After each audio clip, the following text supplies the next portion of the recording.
With the Butt Kicker Gamer 2, what you see and what you hear is what you feel.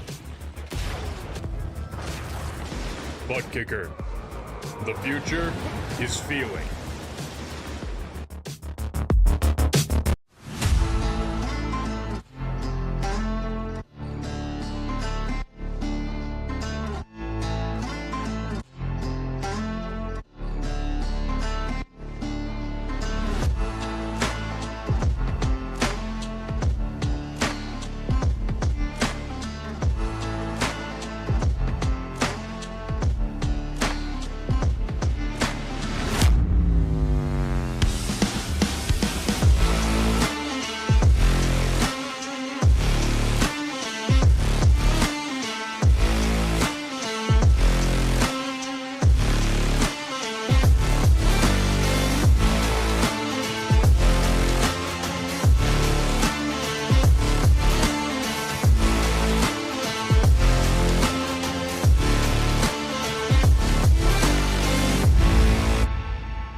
Ready to go racing once more, and it's potentially the strongest grids that Precision Racing League Tuesday nights have ever seen. The double dose of GT3 racing takes us to the Temple of Speed to kick things off for 2023 Season 4. Hello everyone, welcome back to RaceSpotTV for what is bound to be an electric 10 weeks to the end of 2023. My name is Arjuna Kankipati, as ever joined by Joey Tebben. And Joey, it comes after a remarkable 2023 Season 3. It comes after a very fun all-star race. We're back to do it all over again. It's the magic of the PRL. You get 4 different seasons all year long, you get 4 different storylines, and you get many, many different champions over the course of the year. We've crowned 2 champions in 2023 Season 3, and both of them are back. Ari Rexoy back here in the GT3 Fix Series in the first race of the night. Vincent Trepanier, he's going to have an uphill battle to fight for his second championship in a row in GT3 Sprint, because there's been an influx of pros in the Sprint Series, but there's a lot of familiar names returning too, and they want to prove that the PRL drivers, they're pretty strong in their own right. They are out on track for qualifying, the first competitive lap times being set onto the board. You can see one new change. That's the brand new Ferrari 296 GT3 that is now available here on iRacing. But outside of that, there's not much that has really changed for the drivers to be thinking about. Let's take a look at the schedule, where these drivers have got to go over the next 10 weeks. And of course, it all brings us to wrap the season up just before Thanksgiving in the US. So it's consecutive 10-round weeks for the drivers to deal with, and a journey that will see us add in Circuit Lebanon as the brand new track. But outside of that, Joey, it's circuits that should be familiar to most. There's some newer tracks like Jerez, Fuji. They've recently come in the past few updates, but drivers are used to them by now. Lebanon, that is going to be the very, very big wild card. I expected the new track on the calendar to be Zandvoort. That's a little bit more suited to GT3 racing, but they do race GT3 level machinery at Lebanon in the real world. It's a little bit of a tight track. It's maybe a little bit undersized for this machinery, but we've seen these drivers take on the likes of Rudskogen and Summit Point before. They're going to make Lebanon work either way, and that's going to be a frenetic week. It'll be even more frenetic at Watkins Glen, possibly the perfect place to have a finale, because it's the perfect racetrack. Definitely not the perfect racetrack, but an interesting place to have a finale is what I will say. Looking forward to what is a bit of an international journey for these drivers once more. Never really feeling settled, and of course, with no rest for them if there are changes to these GT3 machines to come, courtesy of the hardworking team at iRacing. They will have to adapt on the fly. Fortunately, they have fixed setups with which to challenge themselves in this qualifying session, but as they roll themselves around, it's time to take the time to thank all of those that make this possible, starting with Advanced Sim Racing. Owned and operated by passionate sim racers, Advanced Sim Racing designs and builds the sturdiest and most durable aluminium profile racing simulation cockpits available in the market today. All PRL members also get a 5% discount on ASR products using the Precision5 coupon code. Racebox offers mid and high-end button boxes for sim racing enthusiasts, from the casual gamer up to the most meticulous sim racing driver. Competitively priced and carefully handcrafted, our button boxes are an enjoyable addition to any sim racing setup. Visit raceboxsimracing.com and get a 5% discount using the Precision5 coupon code. Butt Kicker products add incredible immersion and realism to every game. Feel every nuance and truly put yourself in the driver's seat. Mechasim Hardware is a small company from the Czech Republic, and their goal is to produce high-quality sim racing hardware. If you are looking for a high-end pedal set, handbrake, or sequential shifter, visit Mechasim Hardware's eShop right now to get you up to speed. Moradness is a performance lifestyle brand motivated by motorsport and founded by professional race car driver Daniel Morad. For more information, visit moradness.com. And Mr. Hedge iRacing Photography. Capture your finest, proudest, or simply worst moments from your hobby in up to 8K resolution. A great addition to any sim room. Qualifying here at Monza, Joey, somewhat important. Mostly to stay out of the madness that might ensue on the run into turn number 1. And that's the most important corner on this track. It's going to be the most critical moment of this 35-minute race.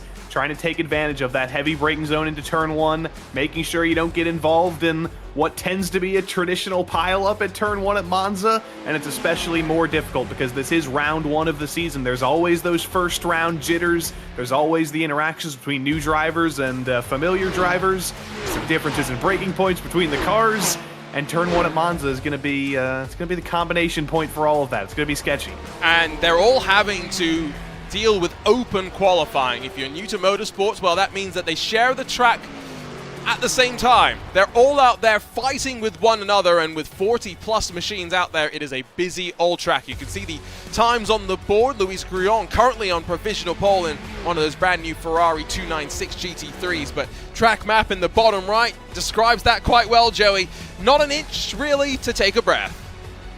No, especially with the amount of cars we have in this field. 44 drivers have set a lap time, and that's not even every single driver in the field. There's still a few who haven't been able to set a time yet, so they have to get out there soon. Make sure you can get a lap time in before qualifying ends. John Jones up into P5. He's got a lap on the board in the number 90. The Ferrari across the line flashing the lights here. Doesn't look like there's going to be any improvement from Luis Grullon, but he's going to stay at the top of the table for now. A full 10th over Ross Sortino. That's a pretty big gap with how close this field is. Yeah, I was going to say, look at the margins through the rest of the field, where it's hundredths, thousandths that split drivers. Yes, Luke Davis is a 10th back from Artie Mercedes, but there's not much room. And 1 second splits 30-odd machines. That is quite remarkable. The number 18 will cross the line and slide on forward into 5th. And right now, Ferrari, BMW, Ferrari, BMW. The first of the Porsches is down in 7th. That's Jeff Carollo. That's a bit of a change to what we saw in 2023 Season 3, Joey. Yeah, Jeff Carollo, he's had speed a lot of the time, but been a little bit inconsistent at times. His Audi was never the best car in the field. That's the car he always liked to fall back on. But this season, he's switched. He's gone a little bit away from his German home with Audi. He's moved over to Porsche, and right now he's getting a pretty big draft from another German manufacturer. He's got a BMW ahead of him, punching a huge hole in the air. Jeff Carollo could be in pretty good shape right now if he can get a little bit of help here in the draft in that beautiful plaid kind of Pfaff-style Porsche livery. Maybe he'll change it up over the course of the season, but he's got a whole straight line. Let's not forget, Porsche was the dominant manufacturer in 2023 Season 3. Is it going to be Ferrari this season? Well, Carollo has plenty of drafts, but no improvement in terms of time, still a quarter of a second off. Michael Kulaga was the one that jumped into the Ferrari behind, took advantage of the draft. He's up to 6th spot. The double draft there for Kulaga, very helpful, and it's good to see him taking on the new Ferrari. He was one of the drivers who took on our old Ferrari, the 488. He was happy with that, but with a switch of make, or a switch of model rather, for Ferrari, Kulaga said, you know what, I'm sticking with the manufacturer I know and love. I'm sticking with the Ferrari, and that's always a difficult thing to do because it is a new car. We've only had a couple of weeks to get to grips with it. He's only had a couple of weeks to really learn what's different about it, and if it's not the best car in the field, you don't have very long to decide if you like it or not. Because if you want to do a car change, you have to do it, I believe, within the first 2 weeks, or else you can take a 20-point penalty. Might be something that drivers with less to play for in the championship later on decide to do. That's, I believe, Kevin Bergqvist who takes avoiding action in the Mercedes as the swarm of Ferraris exited out of that opening chicane. 2 minutes left to go in the session, and we see a handful of drivers, both Sortino and Grullon, sitting in the pit lane, and with not enough time to go around and set another lap. They're now expecting no one else to improve, but as Audi Mercedes runs the BMW M4 almost directly behind the Porsche, I was wondering if there was going to be improvement. I can guarantee you now there won't be. Yeah, trying to get a little bit of draft there. Maybe got a little bit too much draft, too late in the brakes, and that's not going to work out for him. That's a shame that Audi Mercedes isn't in a Mercedes. That's always a missed opportunity for me. He was in the Porsche last season, I think, in the Sprint Series, moving down to the Fixed Series this season, the BMW. I think he should be forced to drive a Mercedes. I don't think he should be allowed to drive anything else. Have we ever seen Audi Mercedes in a Mercedes? Yes, in GT4 he did okay. A couple of seasons ago, but since he's moved to GT3, he's ditched his namesake. He's disgracing the family. So I haven't seen Audi Mercedes in anything but a Mercedes, is what you're saying. This continues to be, by the way, qualifying session pretty close in terms of margins. Now 1 second splits the top 22, 1.5. Goes all the way back to 35th position, but I don't necessarily think we're going to see too many improvements. You can see that the weather is, well, pretty good in terms of Italian weather. Under 100 degrees Fahrenheit for the track temperature. Not much cloud to speak of either. Mamma mia. It's a pretty nice day. Anytime you can see a track temp that's less than triple digits, the drivers are fairly happy. Lots of high-speed corners at Monza, lots of heavy braking zones, lots of tire wear at times, but going to be a little bit cooler than it could have been, so I don't think the drivers can suffer too much. Luke Davis here, a returning driver, very, very fast a couple of seasons ago, got some poles, got some podiums. I don't remember if he won a race or not, but he was very fast, looking for a race win this season. And one driver you don't see, by the way, in the field, Arjuna, he was supposed to be in this series. Defending champion Eero Ureksoy was planning on coming back to defend his title, but that's not happening. He's moved up to the Sprint Series. He's taken the step up, and now there's a power vacuum here for somebody new to win the championship. Did see an improvement from Luke Davis on the final lap, but does not appear as though it was an improvement in position. Checkered flag flies, lap that you're on counts. So drivers that are on a flying lap will be allowed to finish it. Everyone else is now just watching and waiting. Jeff Carollo, no draft, but punches the Porsche towards the line and does find a 1/10 of a second. But with the margins being so close, it's enough to see him slide up to 3rd. Can anyone else go even faster? Coming to the line, one of the Mercedes, not the most popular car in the field, and not even going to make it to the line. I believe that's Pete Mejia. He's going to start deeper in the field than he'd like. Robert Jeffries, new name to the PRL, on the front straight. You see Tyler Graff, a familiar name elsewhere on Race Spot, putting it up into P6. Jeffries, unfortunately for him, does basically exactly the same lap time. It's going to be no improvement for him. That may be a good thing, though, to be at the back of the field, because you may be able to avoid whatever carnage happens into turn 1. Monza madness, that is for sure. Jim Felice does not improve, and now we have just a handful of cars still out there and running around. Here comes Andrew Trickett, who I think is going to practice a pit entry and follow in the number 8 machine, who slides their way on in. That's Nicholas Johnson. Going to take us some time to figure out some new names, some new paints. And of course, it seems like first round of the season, Trading Paint's having some issues, so we're not getting to see everyone as we would necessarily expect. Across the line comes Paul Joseph Clist. That's going to be him in 43rd position. And now, I think we're basically done and dusted. Done and dusted indeed, and what a way to start the season. Luis Grullon putting it on the top of the timesheets. We're going to have to work on how to pronounce that combination of letters, whether it's the rolled L of Spanish or the on of French. We're going to figure that out over the course of the season. And he's got two sort of Italian last names behind him, Sortino and Carollo, two American guys, but they're racing for their family heritage here at Monza. We're going to run ourselves in towards turn number 1 with 47 machines. I think that's going to be a quite scary proposition. Early in the season, one thing that we can remember, Joey, there's one drop round to use. You can't use it in the final round of the season. What does that mean? 10-round championship. 9 of those rounds you can afford one bad round. Everything else, you got to be as perfect as you can to win a championship. And you really don't want that drop round to be race 1. You want to give yourself a little bit of wiggle room, a little bit of a buffer, because if you're already starting the season on the bottom, on a low, it's very, very hard to dig your way back up and keep consistent. And we've seen many times that drop week is critical, because drivers do tend to miss a week at times. Drivers do tend to have multiple bad races. It's all about minimizing those bad races, minimizing the points losses, and maximizing everything you can do for the first 9 weeks. A long championship lies in store, and Tuesday nights potentially have never been stronger. Let's run you down through the starting grid for the first part of the GT3 doubleheader as the GT3 Fix Series is ready to get underway. It's Luis Grullon in the CRT number 14 that will bring us to the green alongside Ross Sortino in what is expected to be a wave of fast Ferrari 296s. Jeff Carollo, Artie Mercedes share row number 2 in a Porsche and a BMW, while Luke Davis and then Tyler Graf on debut, 5th and 6th positions. Going back to 7th, the second of the Seabow Racing cars, Douglas Corey lines up alongside Michael Kudlager. John Jones and Colin McKenzie make up the rest of the top 10. Jared Keane, Buck Hamilton, their 11th and 12th positions, with Eric Kulager, Dale Peterson, Felix Felice, and then Kevin Santana through the front 8 rows. We've got a monster field to get through. We're going to have to scroll through the names as quickly as we can. We've got Andrew Trickett and then Ryan Miller sharing row number 9, well, through the top 20, Jared Deploy and then Alex Wright. Sean McCannis and then Michael Fowler 21st and 22nd, with Waldo Walden found in 23rd spot, Joachim Backer alongside in the short competition number 33.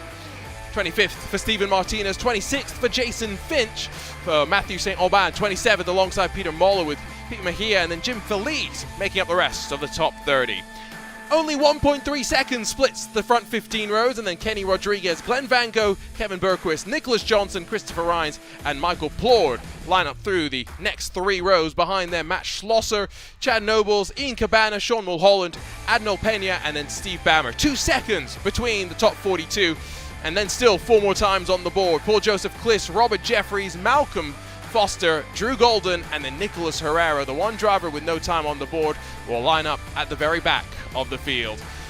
Joey, they are already rolling for a shortened formation lap, but expectations in your mind, not just ahead of this race, but ahead of the rest of the season. Well, as I mentioned, defending champion Aero Urexoy is not here, so there's a vacuum at the top of the table. There's room for a new champion. Some of the fastest guys as well from last season. Ray Dominguez, not here tonight. Many drivers not here, and it's some unfamiliar names at the head of the table. Luis Grullon at the top of the timesheets. Jeff Carollo, Ross Sortino. Lots of new names at the top trying to stake their claim that maybe they could be the ones who start to go on a big run and maybe run for their first championship in the PRL this season. We haven't often seen drivers be able to dominate this championship. Aero Urexoy had to fight for his championship in 2023 Season 3, and much like Uptown Gary Brown, has taken the step up to the big show, to the GT3 Sprint Series. We're not going to hang around. Luis Grullon picks up the throttle and gets us racing in the Precision Racing League GT3 Fix Series here at the Temple of Speed. And look at them swarm and storm on the run into the opening chicane. Great jump from the front two, almost pushed off into the grass behind the Seabow BMW as almost 3, 4, and maybe 5 wide. They'll think about going onto the brakes. Nice and tidy at the front as you'd expect for the single file formation, but Joey, they'll be losing time, almost parked, now further back in the field. Everybody's just trying to be safe, just trying to merge in, but there's trouble in the chicane already. It took until turn 2, but there's one of the Ferraris looped around. Everybody else just trying to file through and stay safe, almost 3 wide into the Curva Grande. But other than one spin at the background, we've avoided the majority of the Monza madness. Now everybody's got to file through the second chicane. And look at Grullon, Sortino not fighting with one another, have built up already 2 seconds to those behind, not squabbling through the second chicane where we saw, I think, John Jones, Colin McKenzie, who's now gone around in that bright blue Ferrari, missing the front end of it as well. Big drama further back, not necessarily where we thought we'd see all the drama. At the front of the field, it's nice and tidy. Oh, it was nice and tidy, but hard into the wall is the highlighter yellow Ferrari. That may have been Dale Peterson, already losing the front end of that Ferrari. It's so easy to do on lap 1 through that corner. It's John Jones, actually, the star of last week in our All-Star Invitational back in GT3, and he's almost done right as the race begins. It's going to be a very uncomfortable day for some now after a rather awkward start to the race. Luis Grullon really did not hang about, picked up the throttle basically as soon as he could, and now under fire around the outside trying to defend from Ross Sortino, Luis Grullon holds on. These two can't afford to squabble too much. Already Mercedes only 1.6 seconds back at the end of the first lap. My goodness, what a start we've had to the season. And these two had a very, very good start. It was picture perfect, just burst away from the field. They stayed away from all the drama in turn 1, and they just ran away with it. That's why they have such a large gap over Artie Mercedes. But Ross Sortino is interested in fighting for the lead right now. You saw that attack, and you see an attack here. Tyler Graff in the BMW versus Luke Davis in the Ferrari. Davis over the curbs, can't get the throttle down, and that's Tyler Graff through for 4th. And here comes Buck Hamilton up the inside of the Curva Grande, a sweeping right-hander. Davis, not just with the longer line, but the loss of momentum as well, will lose out to 5th. And now, hopefully, will stymie the bleeding in towards the second chicane. And Douglas Corey, Dale Peterson, Jeff Carolla, they'll all settle into line, settle into the rhythm for the time being. Got to watch out with the left side. Don't want to kick yourself off into the gravel. So easy to do so. Waldo Walden going to be alongside with Sean McInnes on the exit of the corner, who makes a bold pass in the Porsche. Well done, Sean. Waldo Walden in that Ferrari in the middle of a Porsche-Mercedes sandwich. He's another returning driver who's stuck with the Ferrari, and Waldo's only gotten better and better over the course of these seasons, getting more experience on the road courses, more experience in GT3 machinery.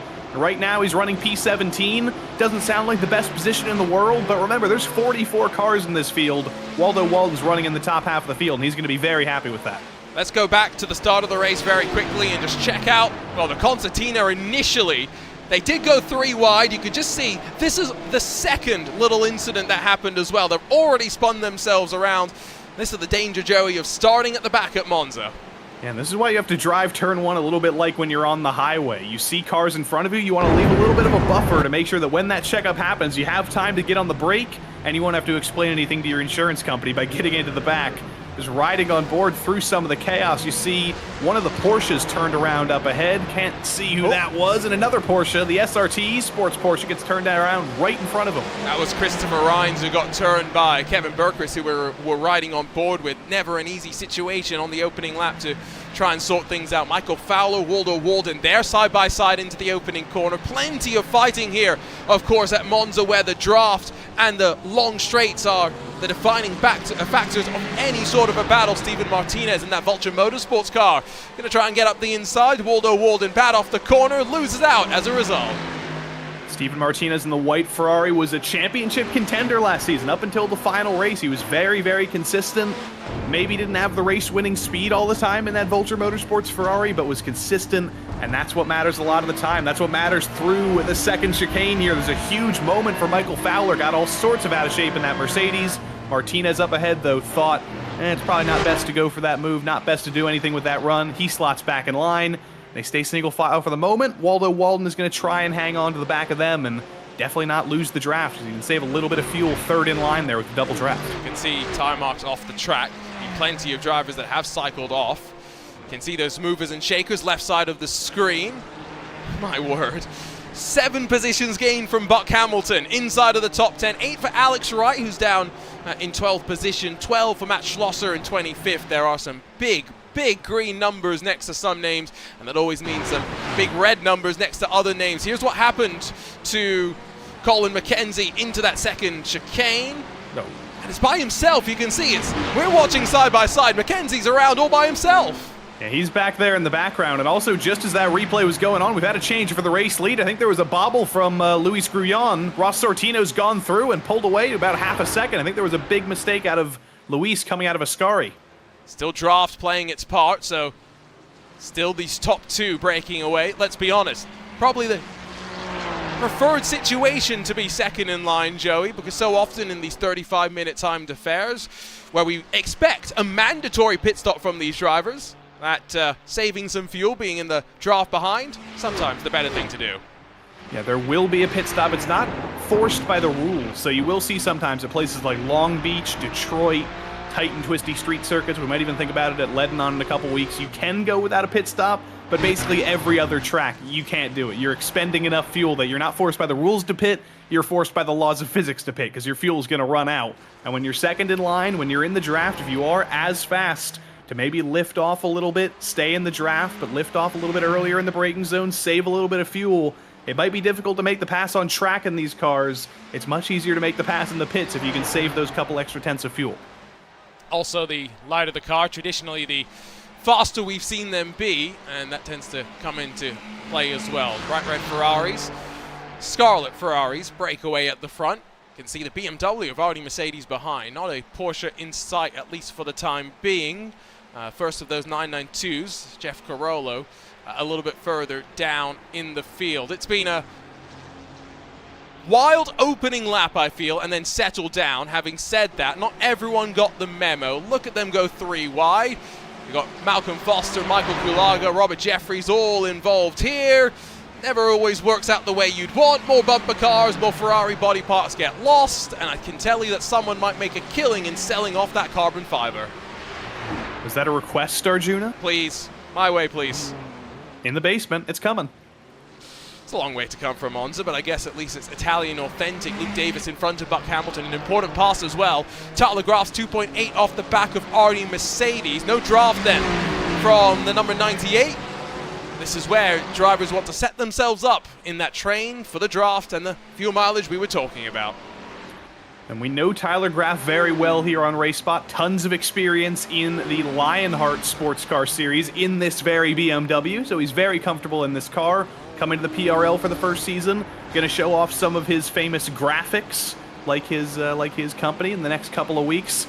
And he's doing it very, very proud in P4 right now. But he's got some very familiar names behind him as well. Davis, a returning driver after a season off. Buck Hamilton, he was here last season. Douglas Corey moving up from GT4. Dale Peterson finished off last season on a high in his Ferrari as well. There's lots of drivers with PRL experience looking ahead at Tyler and saying, hey, we're happy you're here, Tyler, but you're not beating us just yet. We're still here. It's going to be tougher to beat us than that. Not a bad gap, though, to have at this point in the race. We're only maybe 10 minutes away from seeing the pit window open. Drama into Ascari. Douglas Corey's gone around. I saw some of his fans in the chat going to be disappointed by that. And off the corner, getting swarmed, Buck Hamilton down to 9th spot.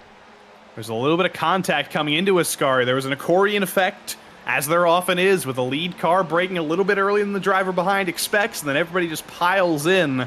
We'll take a look at a replay when we can to see who got into the back of Douglas Corey there, but there probably wasn't anything Douglas could do once they got into the braking zone. He's the highlighter yellow Ferrari coming into the corner there. Actually, that's Dale Peterson coming into the corner, and then behind him, you'll just see Corey does it to himself, I'm pretty sure. Just overdoes it, runs into the back of the Ferrari, and poor Buck Hamilton, not much that he could really do.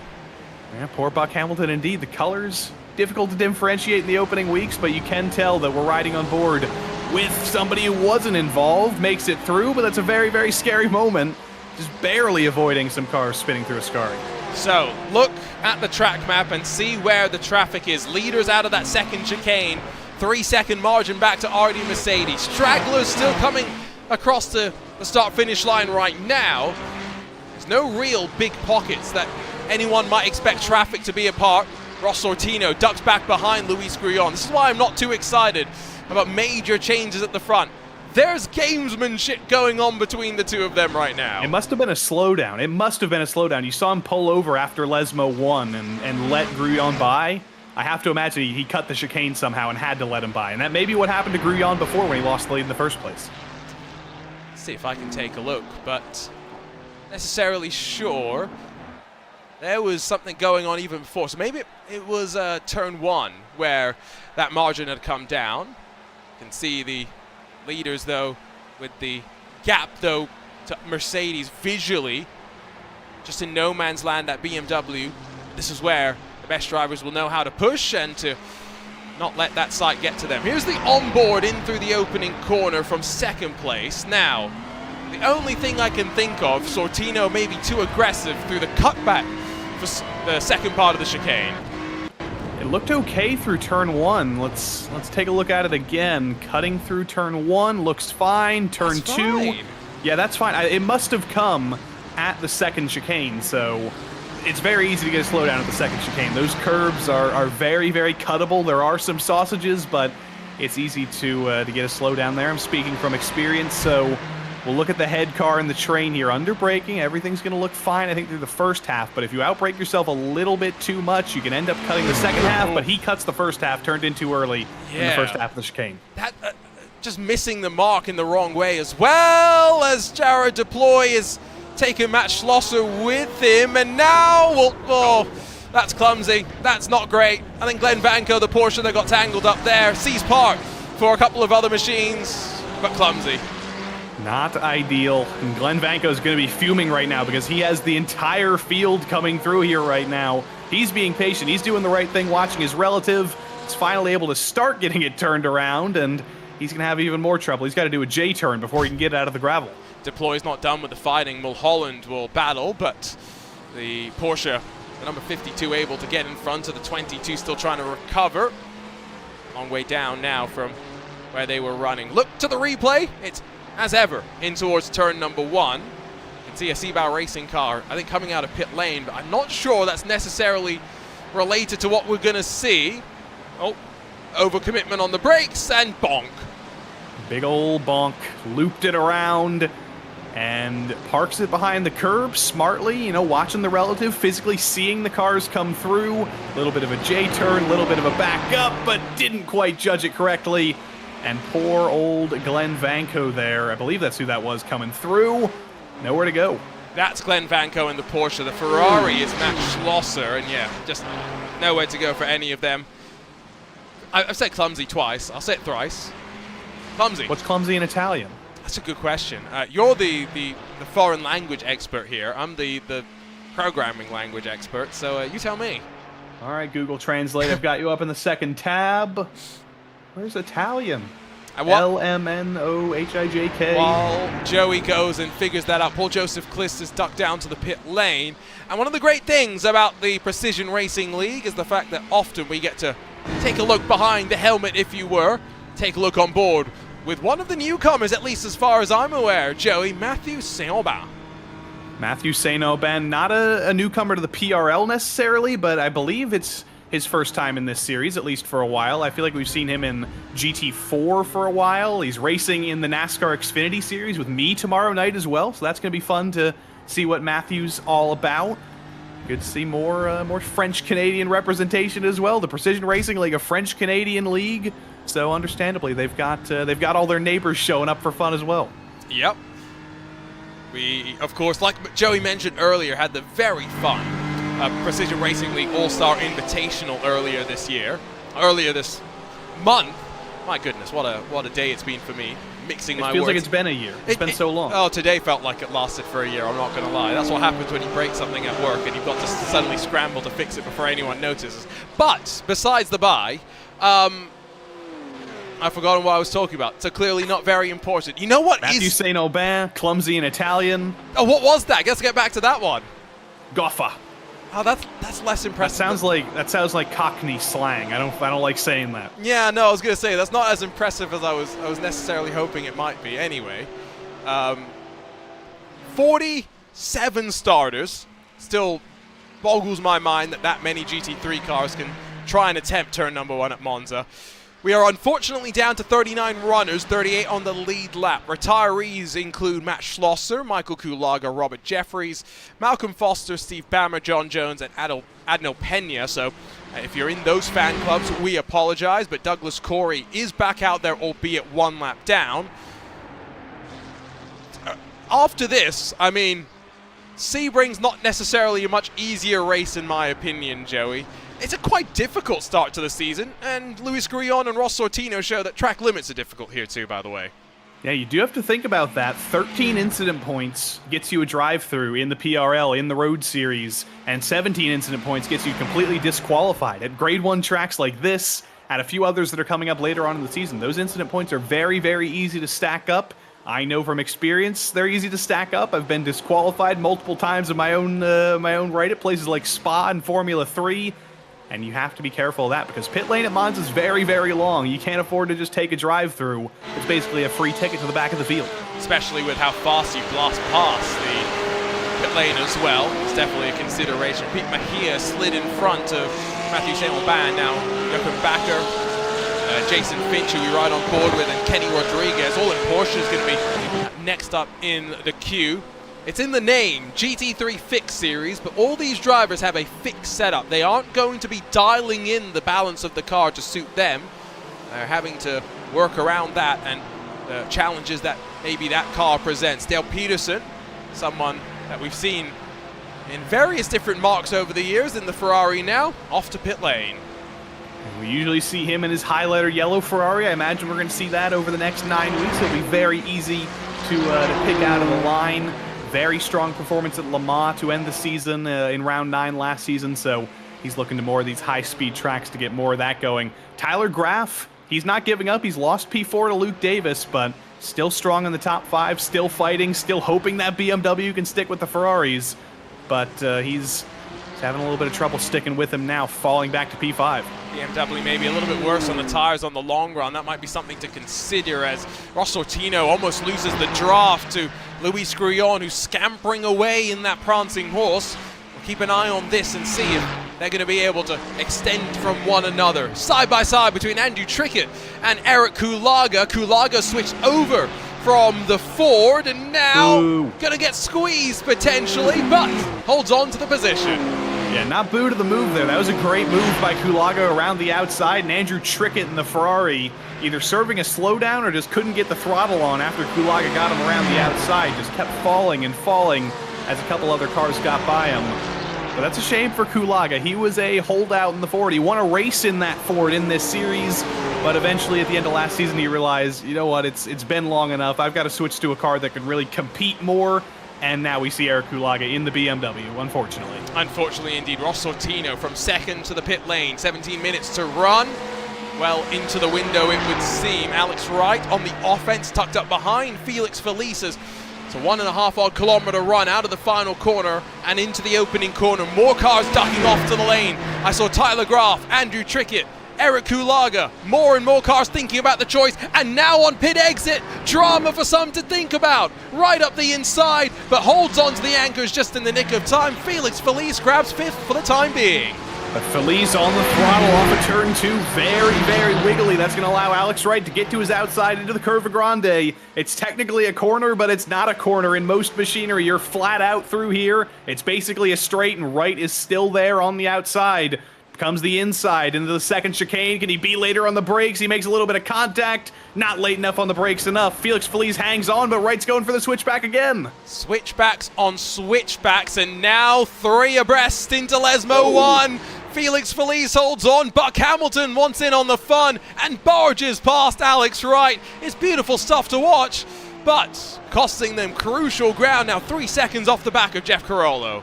I'm surprised Buck Hamilton was able to do that. You can see on the head of that Ferrari, there's a little bit of nose damage. His straight line speed's going to be struggling, but he saw the gap into Lesmo 1, and Alex Wright said, you know what, I'm going to go for this. Got it slowed down, scared Alex a little bit, and now he's looking at the top 5 right in the face with his teammate Felix Felice right ahead of him. 15 minutes to run means with lap times at around 1 minute 50, we are into the closing stages of this race. Maybe 10 laps to go, including the one that the race leader is on. Is it going to be a pit stop? That's the question, and indeed, yes, it is. For Luis Grullon, pushing that Ferrari as hard as possible, and now maybe going to be followed in by the rest of the field. Joey, will anyone go beyond lap number 11? It's going to be hard to do so. It's a long lap at Monza. You expend a lot of fuel with these straight lines, so the pit window is basically a pit slot. You have one of 2 laps you want to come in, and you're basically forced to come in. But it's the difference between how much fuel you've been able to save. You saw Ross Sortino come in earlier than Luis Grullon. Can he have a little bit of a shorter stop? Luis out 14.1 seconds. We have to look in the background. Where is Ross Sortino? And is he going to be able to get by him? I don't think he is, as Grullon's coming out of pit lane right now. It was, I think, that potential slowdown that we talked about that swapped them around once more that has cost crucial time. And Ross Sortino, fortunately, going to hold pretty good ground to RD Mercedes as well. But that BMW a lot closer than potentially they'd like, despite what was a 1 second longer pit stop. It's a 5-second advantage for Luis Grullon at the front. And that is the danger of pitting early. You might think, hey, maybe I'll get a little bit of an undercut here if the leader ends up in traffic, but in this series, there's very rarely traffic that early, and Ross Sortino, by pitting, put himself deeper in the field, got stuck behind some slower traffic that hadn't pitted yet, and Luis Grullon at the head of the field in clean air just kept driving and driving and driving, and the driver who put it on pole about 30 minutes ago is just doing qualifying laps at the front. He's got to deal with lap traffic right about now, but I don't think it's going to cause him too much trouble with a 5-second buffer he can play with. No, I definitely think we are in that sort of a situation where we are expecting things to be relatively calm now for your leader. So let's check in with some of the fights behind. Jeff Carollo's in a little bit of a chase to hunt down Tyler Graf. This is for 5th and 6th positions. They've got some gap up ahead to Luke Davis, who's taken advantage of the pit stop cycle. A track like Monza not just has its dangers on pit exit, Joey, but has, of course, the treachery of a pit entry where you come in at high speed and want to be as committed as you can to the entry. That's a place where drivers can make a real difference. It is. It's one of the highest speed corners on the track, ironically. Monza is essentially an oval with a couple of chicanes. That's how some drivers describe it. So there's not a ton of time, or there's not a ton of places where you can gain time necessarily, but the high commitment into Ascari, that's a place where you can gain a lot of time. That's a place where you can get a great exit and maybe think about a move into the Parabolica. Jeff Carollo did a great job of staying close. He's within about 0.2 of Tyler Graf, and now he's got the full front straight. The decreased effect of the draft in these GT3 cars after a recent update is going to make it more difficult, but he's still got a great run, but he's not going to peak out late to go for the move into turn 1, I don't think. You know, he slots back in line, thinks he just isn't quite close enough to go for that safely. It's too early. Too early, I think, to go for it just yet. For 12 minutes left in a 35-minute race. You can see Dale Peterson's not too far back. Got to be very mindful of where these gaps sit. Buck Hamilton, Felix Felice, they're behind that number 6 machine of Peterson. Now 8th and 9th positions. They're in their own little fight of their own. You can see behind as well. Here comes Eric Kulaga on the hunt to the BMW, looking to the outside of Alex Wright. That's not a place you pass. And the Lunatic Racing car indeed says no. It's good to see these beautiful paint schemes on our screens for the first time. Kulaga in that familiar Vulture Motorsports livery, just not on the Ford, unfortunately. It's on the BMW. Alex Wright in that lavender Ferrari for Lunatic Esports. That's a very familiar scheme as well, but it's familiarly on the outside of Eric Kulaga. He's able to hold on, but Kulaga's putting the ultimate pressure on him. When you're in a BMW, that's just that much more intimidating. You see that giant nose behind you, and it can have the chance to send a dive whenever it wants. Trickett, Miller, McInnes, they're all not too far back either. These are drivers trying to crack the top 10 to open up the season. 11 minutes to go.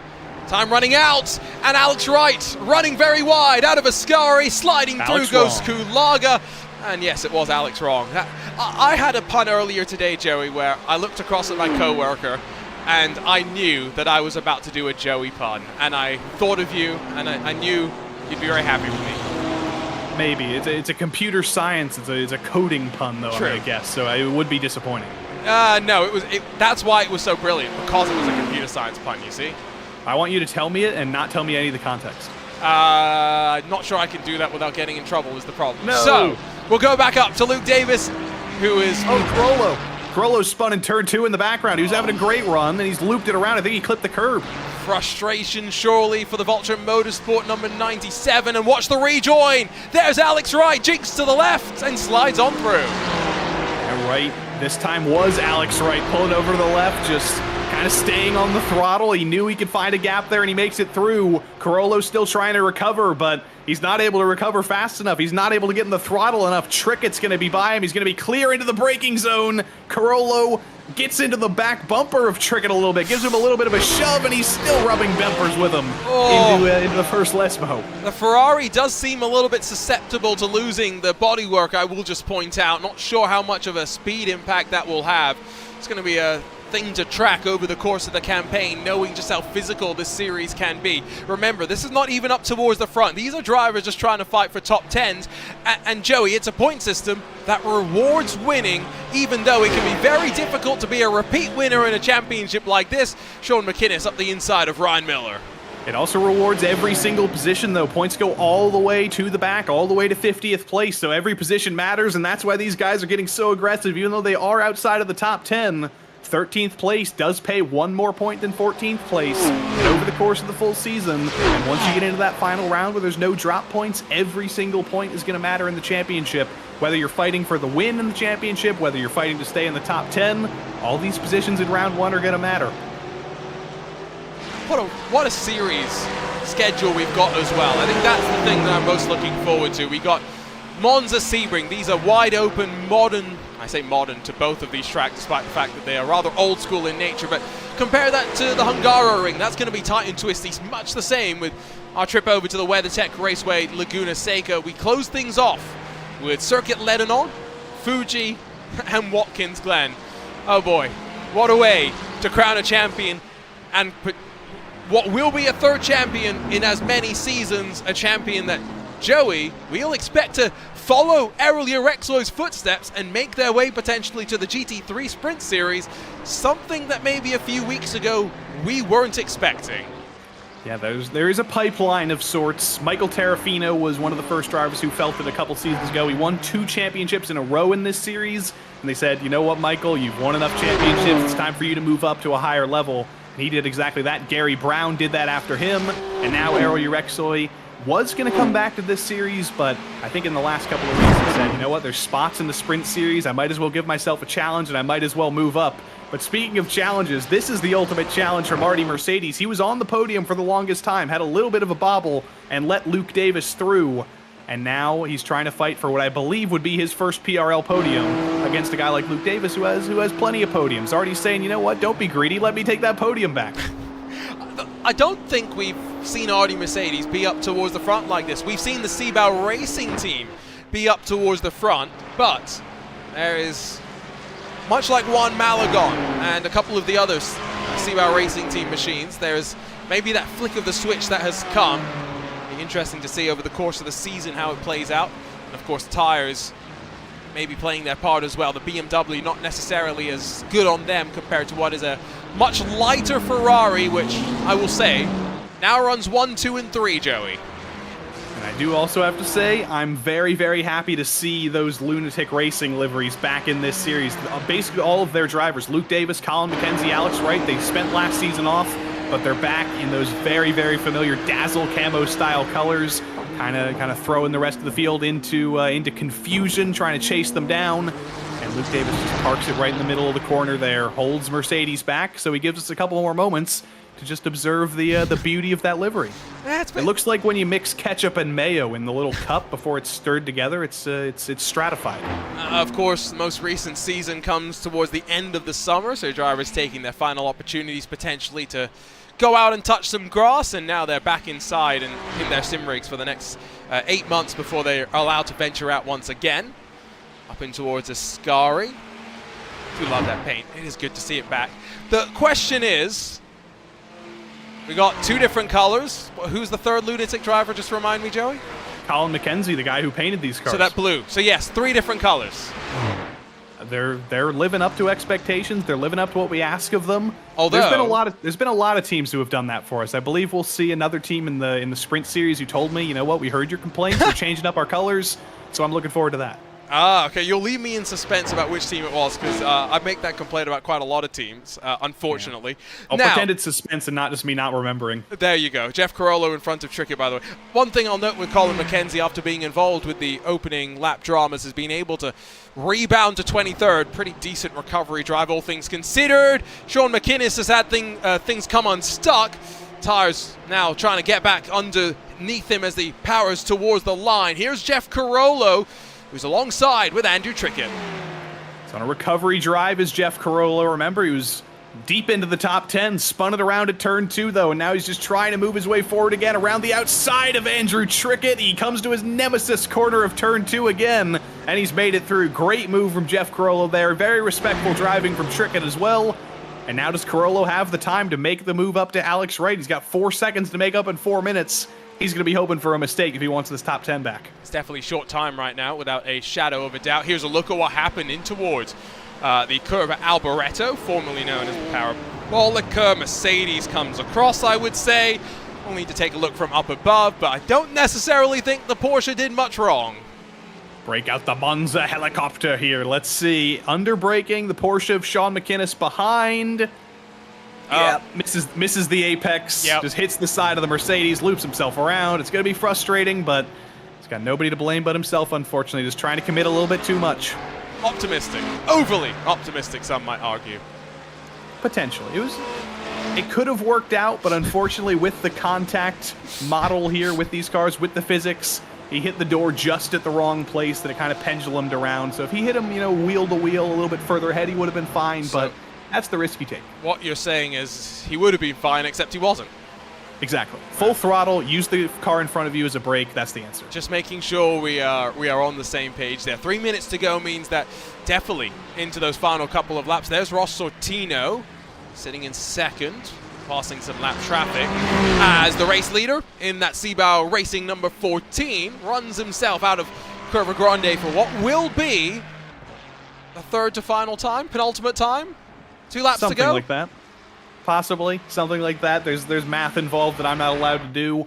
But it's great to see the Seabao Racing team being so successful. They made their entry into PRL a couple of seasons ago now, maybe even a full year ago now. It's been quite a while, and since then they've been mainstays in this series, more specifically in the GT3 Sprint Series, but now they've got a whole host of drivers. They've got basically every driver from the Dominican Republic who participates in iRacing. They're here with the Seabao Racing team, and they know that competition in the GT3 Fixed Series and the PRL is very strong. It's a great league, and they're having a great time. P1, P4, and a few others in the field as well.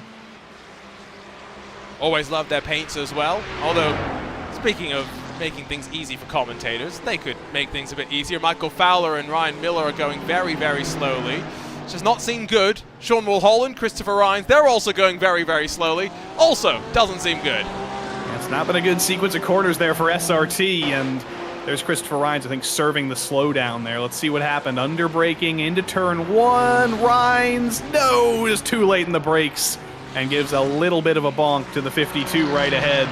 Does the sportsman-like thing, though, and slows down. Let Sean Mulholland back through because he knew that was his fault. So very sportsman-like stuff there from Christopher Rhines. And it is the final lap of the race. No fancy math for the commentators to mess up on. Luis Grullon makes it nice and easy. And now we'll have to just navigate around Monza. Looks like, unfortunately, Alex Wright was going to see what was a very promising run come to an end with a technical issue, but blinks back into existence and hopes that for one more lap his internet will hold on.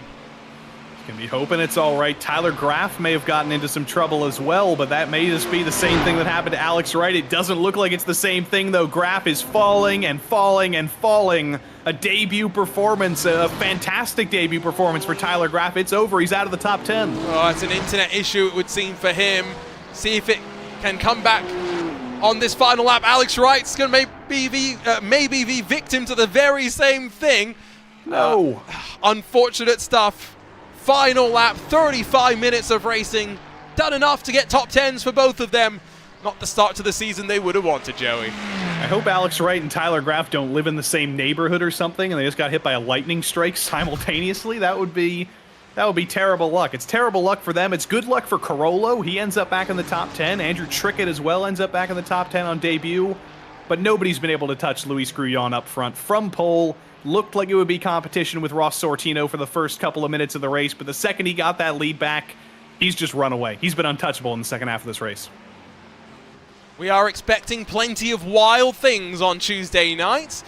Turn 1 lap 1 at Monza did not disappoint. However, rising through all of that, Luis Grullon for the Seabell Racing team will open up the Precision Racing League GT3 Fixed Series with a win at the Temple of Speed. And 9 more weeks to go until we land at Watkins Glen to see a winner. Boy, is this going to be wild. Ross Sortino second, Luke Davis third, and then Artie Mercedes fourth, with Dale Peterson rounding out the top 5. Up an incredible 9 positions, but Joey, I think that goes to show what we saw today in terms of the level of attrition that some had to endure. And this has the potential to be kind of an odd start to the season. There was attrition at turn 1, there was trouble, and Monza is a little bit of an odd track with how important straight line speed is, with how few corners there are. As we move forward through the season, things do look very good for Luis Grullon, but things can very easily fall apart as we've got a very diverse and different schedule. We'll see some different names fighting up there as well. It's a schedule where I feel like I don't necessarily know 100% what to expect week in, week out. These drivers started off with something familiar. Next week's Sebring going to be pretty familiar as well. After that, who knows? Some of the more unfamiliar tracks that we will make our way to. Final drivers still coming their way towards the line. And you're going to see Drew Golden, Ian Cabana be some of those final drivers to finish up. 47 starters, once again a monster field. Of those, 35 will technically be scored on the leading lap, although unfortunately both Alex Wright and Tyler Graf, Joey, disconnection on the very final lap of the race. What a shame for them, but they're going to hold high that they had a great run going. It should have been a top 10. It wasn't their fault, so take that confidence to the rest of the season. Everybody who finished today is going to take some confidence to the rest of the season. Drew Golden, he's going to be singing Harry Styles in his head, "You're so golden, da, da, da, da, da." And then he's got Ian Cabana behind, PRL stalwart as well. He'll have his own song stuck in his head too. So, as those drivers finish up this opening race of the campaign, from the Temple of Speed, we can take a look at the race results. Luis Grullon crosses the line for the Ferrari contingent. The Tifosi will love that one. Almost 6 seconds clear of Ross Sortino after what was a pretty close opening stage between the two. They broke away from those behind. Luke Davis on the final step of the podium, with Artie Mercedes, the first non-Ferrari, Dale Peterson, Buck Hamilton, and then Felix Felice, the 2 SG Esports teammates, through your top 7. Eric Kulaga leads the Vulture Motorsports North contingent. Jeff Carollo just behind, with Andrew Trickett sneaking a top 10 finish. A couple of teams having a good outing there. Team Championship definitely going to be one to watch as well. Ryan Miller, Michael Fowler, Pete Mejia, Waldo Walden, Sean McInnes, Matthew Senobat, and then Jason Finch, Kevin Santana, Jochen Backer, and Pete Moller, all on the leading lap, although almost half a lap behind your race winner eventually. 60 seconds back, the likes of Colin McKenzie on their recovery drive, Kevin Bergquist, Sean Mulholland, Christopher Rines, Jared Keane, and then Kenny Rodriguez. Boy, some of those drivers involved in multiple incidents through the day. Mikel Plord, Nicholas Johnson, Chad Nobles, Nicholas Herrera. That's the top 30. Still all on the leading lap, but only that can be said for Glenn Vanko, Drew Golden, and Ian Cabana. 1 lap down, unfortunately, for Tyler Graf and Alex Wright after the disconnections on the final lap.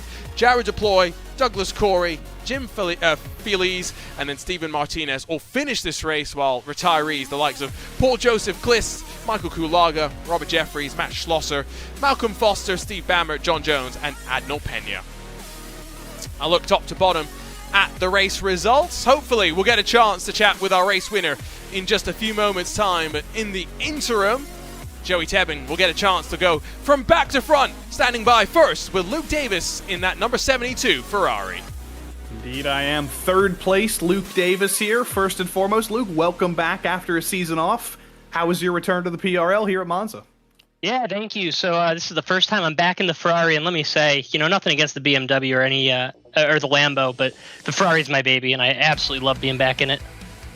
It's going to be a pretty interesting season, though. Not only is there a new car, there's some new tracks like Lebanon in Week 8. You started a familiar track at Monza, but how are you going to prepare for the next 9 weeks as we go all across the world here in GT3 Fixed? Really what I'm going to try to do is do about 3 officials each week, and then, quite a few hot laps, look at the VRS, and practice with my teammates on Lunatic. That's the ticket for success there, but I have to ask you one more thing, Luke, because these Lunatic liveries, we see them every season. They're always beautiful. Colin McKenzie painting them.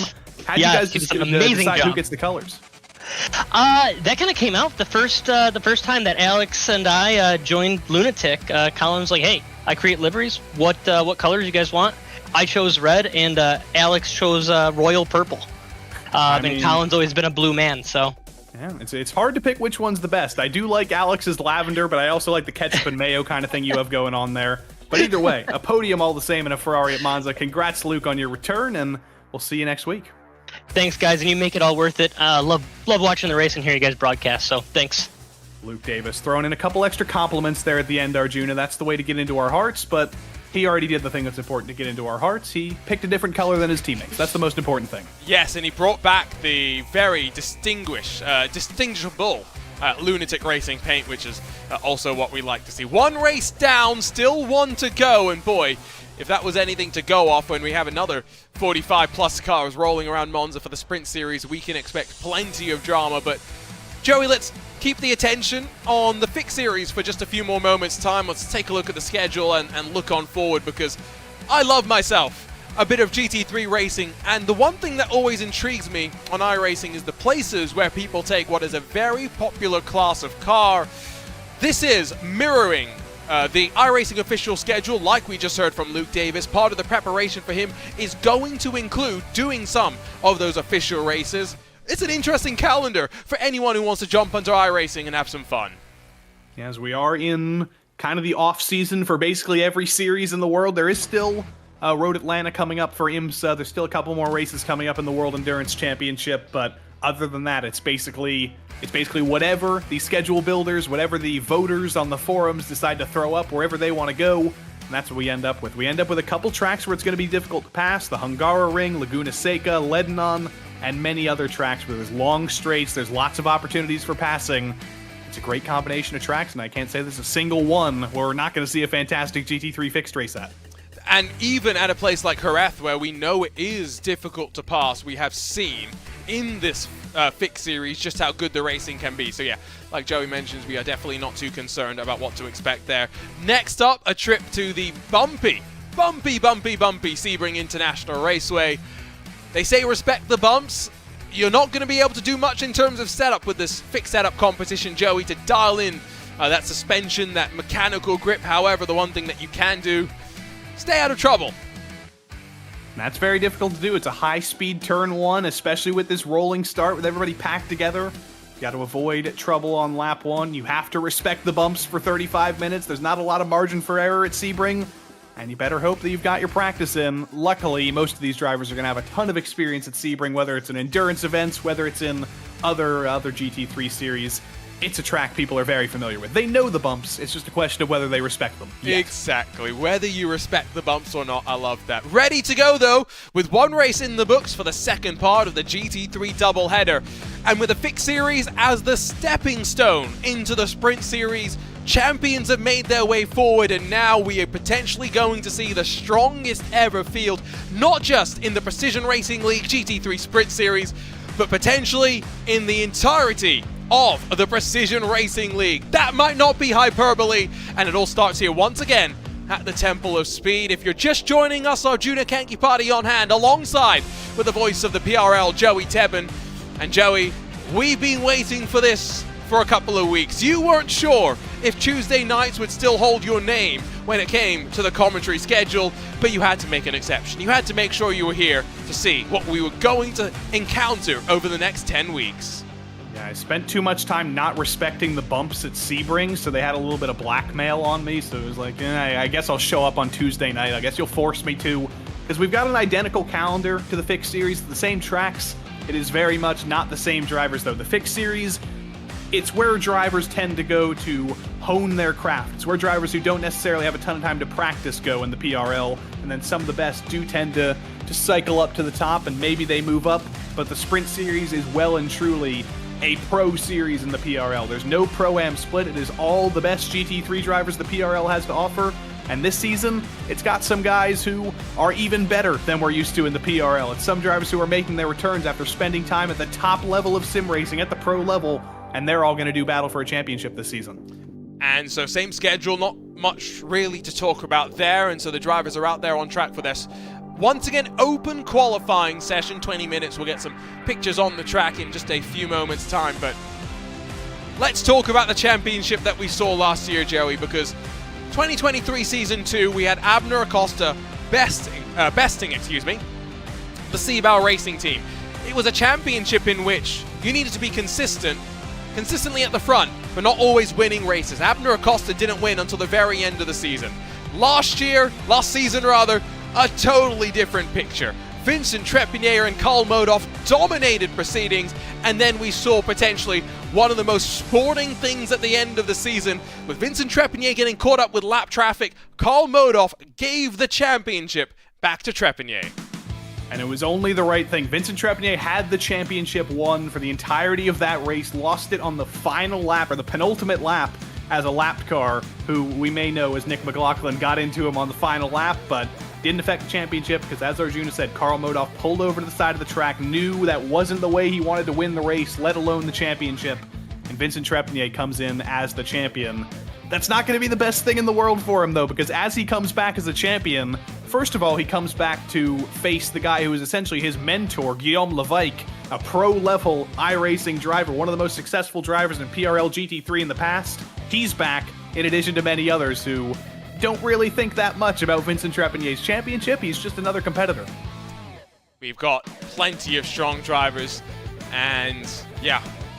No Karl Modhoff, unfortunately. That was the one disappointing thing. It was also what made the act of giving up the championship so incredibly remarkable. It's not something you see at any level of, I don't want to just say motorsport, sim racing, competition. That sort of fair game and being willing to do the right thing. What are we expecting this season then, Joey? Because I feel like in some ways it's back to 2023 Season 2, where you don't need to be winning every race, but you need to be top 5. You need to be top 10 at the very least in every single race of this season. You need to be consistent with how good this field is. I'm going to look at some numbers here. The strength of field in the GT3 Sprint Series last season was 3751. This season, it's gone above 4,000. 4,204, as we've got drivers with 8,000, 9,000 iRatings signed up. You've got Nicholas Rubilar, Nathan Lewis, Manuel Troncoso, Guillaume Levesque, Andrew Caron, Daniel Ferguson. These are guys with 8,000 or 9,000 iRating. They're essentially another class up at the top of the field, and everybody else underneath them is trying to disprove that, trying to prove that they too have the abilities to fight at the top level of sim racing with guys who have done exactly that. I did see an interesting choice out of Nathan Lewis. Most people driving Mercedes, driving Porsches, Ferraris. No, Nathan Lewis, Dominic Olivier, they've decided it's McLaren time. Yes. It's time to spit some flames out the back of the car. And it's going to be a lot of fun to see how they get on in those machines. Currently on top in qualifying, we'll keep you abreast of the times before we get a look at the cars themselves. Manuel Troncoso, who is a 10th.5 quicker than Nathan Lewis. Daniel Ferguson in the Pure Sims Mercedes, then third, with Dominic Olivier making it 2 of those McLarens in the top 5. Our defending champion, I should say, Vincent Trepinier, not even in the top 10. He's back in 13th spot, 8/10 off of pole position. Things are that close at Monza. It's not even a full second separating the entire top 10. Probably not even a full second separating the entirety of the top 20. You've got to be that much better. You've got to step up even more, and you've got to hope you have a good setup underneath you, because this is the Sprint Series. It's an open setup series. You have the chance to set up the car however you want. As we wait for those drivers who have surely got qualifying setups built out as well, let's take a look at some of the webcams, because boy, do we have a full field ready to go. Top left, Nick McLaughlin, Vincent Trepinier, defending champion, and then Kwoknin's rig. Not his face, just his rig. Maybe we'll get that fixed at some point. Middle rows, Ted Lowendick, Charles Boucher, Guillaume Levesque, and then Miguel Angel Fonseca, Arnaud Genet, and JP Alfonso. A full grid of 9 that we get a look at, and a full spectrum as well of sim racing setups, Joey. Lots of sim racing setups. You see some guys who are experienced with the pro level of iRacing, of sim racing. Guillaume Levike, that's a guy who's been on camera many, many times. He's been yelled at for having his camera not in the right place. So he's straight in his face. He's high quality. He's got the nice background on, same color as his sponsor. Arnaud Genet underneath him in the middle of the bottom row. He's got the blur on in the background. And Ted Lowendick on the left there in the middle of the middle row. He's just got his t-shirt from work on. He probably just came home a couple of hours ago. I'm just saying, Guillaume needs to fix the fact that when he steers to the left, his right hand blocks his face. Wait for it, wait for it. Wait. I don't know where he's going around the track just yet, but eventually not a lot of left turns at Monza. That's the problem. There's not that many left turns at Monza, is it? So maybe it's not bad today, but we'll bring that up, I'm sure, at some point through the course of the season. Already mentioned it. Qualifying's going to be important here, Joey, because we know just how chaotic the starts can be. Want to be one of those drivers up front, like we saw in the fixed race, like Grullon and Sortino. They were able to extend themselves over the rest of the field, and they basically just had each other to play with in turn one, while everybody else figured things out behind them. You do not want to be in the middle of the field and dealing with that highway checkup into turn one. You want to be ahead of all the chaos. Simplest thing you can do is drive faster in qualifying, put yourself at the head of the field, and you can avoid most of it. You make it sound so simple, don't you? Easy. Nice and easy. So it is currently a 146.8, that is pole position. Second is a 146.9. 146.9, 147.0, 147.1, 147.2. Once again, the margins, hundredths, thousandths that split the field as they roll themselves around. A second here goes back to 20th spot, and we do have 50 cars in the field. 2 seconds goes back to 46th spot, Joey. That's certainly a statistic. That's a very large field, and we're going to see the majority of them all season long. Normally when you have a big field like that, there does tend to be a big fall off over the course of the season, but last season in this series, we basically had the whole field that signed up until the end of the season. There were still high 30s, 40 cars showing up until the last round, so it's going to be chaos all season long. There's not going to be a lot of room on track for the next 10 weeks in qualifying or in the race. You're going to be making a lot of friends out there. You better know your competitors and get to know them. And we have a team championship as well. Briefly mentioned that in the fixed series race, and so that's the one time where coming to a track like Monza, you know that maybe your teammates can be the help. And so while we continue to wait for the qualifying session to come to an end before we can get a look at the cars, Joey, why don't we go and interrupt one of those drivers who's got a teammate? Why don't we go and have a chat with Ted Lowendick? Why not? We might as well. It's a tradition at this point. Ted, there's a couple minutes left in qualifying. You've got the titans of the PRL back. It's the most difficult field ever. How scared are you right now? I feel inadequate. Not scared, just inadequate. You're repping the brand, though, with the t-shirt today. Yeah, I am. Didn't mean to. It just was the only comfortable thing I had left, and was like, hey, let's try it. Cool. So we've fallen off a little bit in terms of the national themed things over the past couple seasons. So this season, I think we need to refresh that. Monza will give you a mulligan. There's no spaghetti behind you. There's no Cincinnati chili. Is judging by the lights, you may have just crashed. Is that what happened? Just gonna hit escape and go back to the pits. We'll pretend that didn't happen. You may have made spaghetti of yourself there. But next week is Sebring. That's Florida. So think about a Florida tradition food-wise, whether it's you make some freshly squeezed orange juice, you can make a Cuban hamburger. You can take your pick. Well, so I've used so many that I gotta try to not use ones I've used in the past. I think for Florida, I've done oranges before. Maybe not. Well, I know I've done one with Alonso sitting underneath of an umbrella.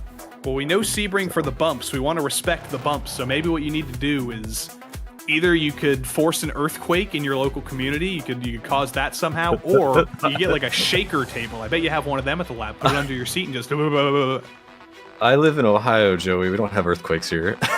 Well, you know, with the fracking, you never know what could happen. But you could probably find a shaker table somewhere. You can call some engineers and get that going. We've actually got one in the lab, but I don't know if it'll work. If it'll shake a whole human man compared to a couple grams of bio whatever. Yeah, pretty much. So while we've got a little bit of time until the grid comes up, having some technical difficulties with the paints and the things, we're gonna let Ted go. I think we'll talk to Nick a little bit later, Arjuna. because those two guys, they know how to have fun. They're not necessarily scared of what's going to happen this season, but like Ted said, he's feeling the pressure. He's feeling like he's got to commit. He's feeling like he has to get a little bit better to compete with these guys. Yeah, and I mean, he's in, I don't mean to break the bubble, 32nd spot right now, and not even with a bad lap time. He's only 1.3 seconds off. It's just, that's how quick the likes of Troncoso and the rest of those newcomers are. It's going to be fascinating to see how the newcomers, Joey, get on against the likes of the PRL veterans. And again, some of those returning veterans who bring so much of that top-level experience of their own now. And we got a compliment in the chat, Arjuna. I got yelled at by the French Canadians a couple of weeks ago because I knew that driver as Guillaume Levesque for the longest time. That's what I called him when he raced in the PRL, when he won his championship a couple of seasons ago. But I was told it is not Levesque, it is Levesque. That's how they say it in French Canada, and Jean-Marc Tremblay has said in the chat he loves the pronunciation of Levesque, so I'm getting it right. I'm taking that one to the bank. Levesque still sounds... I'm not well, French. The thing is, in France, the pronunciation is Levesque, but in French Canada, the pronunciation is Levesque. I don't understand how that works. That's the thing. I don't think I can turn my brain into just French Canadian mode for today. But we will make an effort moving forward. As we mentioned, qualifying session is coming to a close. We apologize for missing it, but we wanted to make sure we had the paints looking lovely for you all, because the teams, the drivers make such an effort to make sure they look great. Troncoso on pole, and by 1/10 of a second, and then the margins behind pretty close. Levesque, Lewis, Ferguson, Olivier, Caron, Boucher, Avando, Terrio, Gonzalez, and then Martin Crisp, and that's 7/10. That splits those top 11 drivers. Boy, Joey, I have been waiting for this for quite a while, and I think the thing that I'm most curious about, Mercedes, Mercedes, McLaren, Mercedes, McLaren, Mercedes, Mercedes, Porsche, Ferrari. There's a bit of a mix in the BOP that we have, with a custom BOP applied by the PRL. There's a big difference. There's a difference in setups because it is an open series, but the BOP is still very important. There's only so much you can do with the setup to make up for that. And Dominic Olivier, driver in 5th place, did a great job preseason of doing his best to even out every car. And he's done a great job of that. At Monza, a place where straight line speed is so important, every car looks very, very similar, looks very similarly paced, and Manuel Troncoso, he's faster than any of them. It is the dawn of a brand new Precision Racing League GT3 sprint season, and maybe the strongest ever PRL grid. Manuel Troncoso in the Drago Racing number 41 will bring us to the green alongside what is an interesting combination. Guillaume Levesque going to be partnering up with a team at Pure Sims and Daniel Ferguson. Nathan Lewis brings the McLaren into the fun alongside Daniel Ferguson on the outside in the Mercedes. Dominic Olivier then lines up inside of Andrew Caron in what is a line of LYS and Pure Sims cars. Going back to 7th, we find Charles-Etienne Boucher with Boris Ovando, Simon Terrio, and then Jeremy Gonzalez making up the rest of the top 10. SimCity Racing and Martin Crisp continue to bring the heat with their paint alongside Dalton Savadil, SimCity Racing, making sure to mix up the colors once again as well. Vincent Trepanier, defending champion, all the way back in 13th. Hopefully not unlucky 13th today. Juan Malagon from 14th will roll alongside the CRT contingent. Also sees Nani Tavares with Ray Dominguez, who we know can be quick, and makes the step up to the GT3 Sprint Series. Fernando Yaquez and then David Mendoza on row number 9. Bookending your top 20, Gonzalo Cortez and then Ryan Pucktel, while Faris Nasser, Nick McLaughlin are on row number 11. Josiah Farrow in 23rd spot rolls with Tyler Campbell in the FTR Esports number 46. Only halfway through the grid here, where we find Jason Drescher and then Kevin Simpson. Rafael Franco still makes sure that there is at least one Ford in the field. He'll roll with Michael Terrafino, while Ethan Bass switches over from Ford to Ferrari. That's a disappointing story. I'm sure Christian Bale wouldn't approve. While Miguel Angel Fonseca, as ever, interesting livery on that 413. Errol Urexoy, GT3 fixed champion, makes a step up alongside Arnaud Genet to start things off, with Ted Lowendick and then Patrick Bachelard on the 17th row of the grid. Keith Bonilla, Kevin Norris. The hits keep on coming in terms of names, with Mark Anthony Hinkson, Lance Loomis, Diego Erie, and then Hector Colasso, Alessandro Torchio, and then Justin Delano making up the front 42 cars. Joseph Carnes, Ron Skolny, Miles Brown, Marc-Andre Deschardin, Kwoknin, and then Piotr Margula make up the front 48, while Jay Steffi and then JP Alfonso 50 cars are ready to roll here at the Temple of Speed. I'll get my breath back after reading my way through that monster grid, Joey, but expectations are sky high. Hopefully we haven't hyped them up too much. Yeah, make sure to get that larynx ready, Arjuna. Get it rested, get it massaged, because we are going to be in for a ton of action. And Manuel Troncoso up at the head of it all. He's part of that headlining group of drivers who locked out the top 5 here. And he's a driver with PRL experience. He was in the GT3 series a couple seasons ago, only showed up for about 3 or 4 races, but won every single one of them. We called it the Manuel Troncoso Reign of Terror, and now the Reign of Terror is back in GT3. He's going to be so difficult to beat, and everybody behind him is going to be looking at turn 1 as their first real chance to take him down. Pace car will pull off and away, and once again expect a short gap between that and the field getting underway. Arturo Melgar, the Drago Racing teammate to Troncoso, watching on and ready to cheer as the field left in control of the number 41. The Reign of Terror doesn't continue. The strongest ever season in the PRL potentially gets underway. Racing once more at Monza, and a great job from the Drago Racing car. Nathan Lewis alongside Guillaume Levesque on the run into the braking zone, but the Mercedes dies out and covers the inside. Looks to try and challenge for the lead. It's side by side. It's Noah's Ark in through the chicane. One Seabow car runs a little bit wide, but it's much tidier for the most part compared to the Fix Series. Swooping through Curva Grande go the top contenders. Clearly everybody watched the fixed race because they left a little bit more room, they left a little bit more buffer under braking into turn 1, and I think I saw all 50 cars cleanly through turn 1. Now things start to get dicey. Through the second chicane for the first time, Ferguson and Olivier side by side, Lewis and Ferguson side by side ahead. Lewis is going to get through on Daniel Ferguson, who's trying to recover. Oh, and a car went straight on. Might have been Arnaud Genet at the second chicane, but I think still a relatively tidy second sequence, although having said that, there's bodywork gone askew, and there's definitely not all things calm back in the mid-pack where they're still trying to sort things out. The likes of Lance Loomis all the way down in 42nd. Back up toward the front. Look at the front. Levesque, Lewis, they're going to be juking side by side in towards the corner. The McLaren holds on as Dominic Olivier, I flipped them around now, Joey. Oh, but Olivier gets turned. Daniel Ferguson and Dominic Olivier come together. Both of them spin now on the exit of Ascari. They kept it clean for the first half of the lap, but it's all kicked off and they're 3 wide. Coming into the curve of Alboreto for the first time. Ferguson's got front damage. That will hurt his straight line speed, and he bleeds it off. More contact, and now are we going to see drama into the final corner? I think just about holding on. Vincent Trepigny is going to slide in front of the very, very squirmy Boris Ovando, and now a drag race into turn number 1. Daniel Ferguson heads to the lane. Ferguson's done. That's a shame for his first race back in the PRL to end like that, but everybody in this pack is saying thank you very much. That's 2 of our competitors down, and Vincent Trepigny is saying, I'm pretty happy to be back up here in the top 4. You see some drivers blowing by into the braking zone, some braking earlier than others. It looks like lap 1 again, Arjuna. This isn't a replay. This is just how everything's checked up into turn 1 again. This feels more hectic than lap 1 to me as well. Top 3. Top 3 have broken away. Just wanted to make sure on my timing screen that was correct. It's Troncoso, Levesque, and Lewis who find themselves in the draft conga line.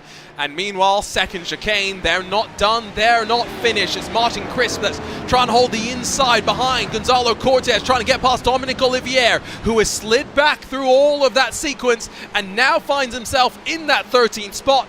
Let's not forget, Vincent Trepigny started in 13th. He now rides in 5th. And that McLaren is looking a little bit funky for Dominic Olivier. He's damaged, he's going to be suffering in a straight line, and he's just trying to recover. We called him Dominant Dominic at times last season. We may call him that again at some other races this season, but he's down on straight line speed. He's going to be suffering all race long. Up in second place as well, Arjuna. Guillaume Levesque, I think, has gotten a slowdown of his own. He's lost second and lost about half a second to Nathan Lewis. Not even he is ineligible for those slowdowns. We get it a little bit wrong through the chicanes.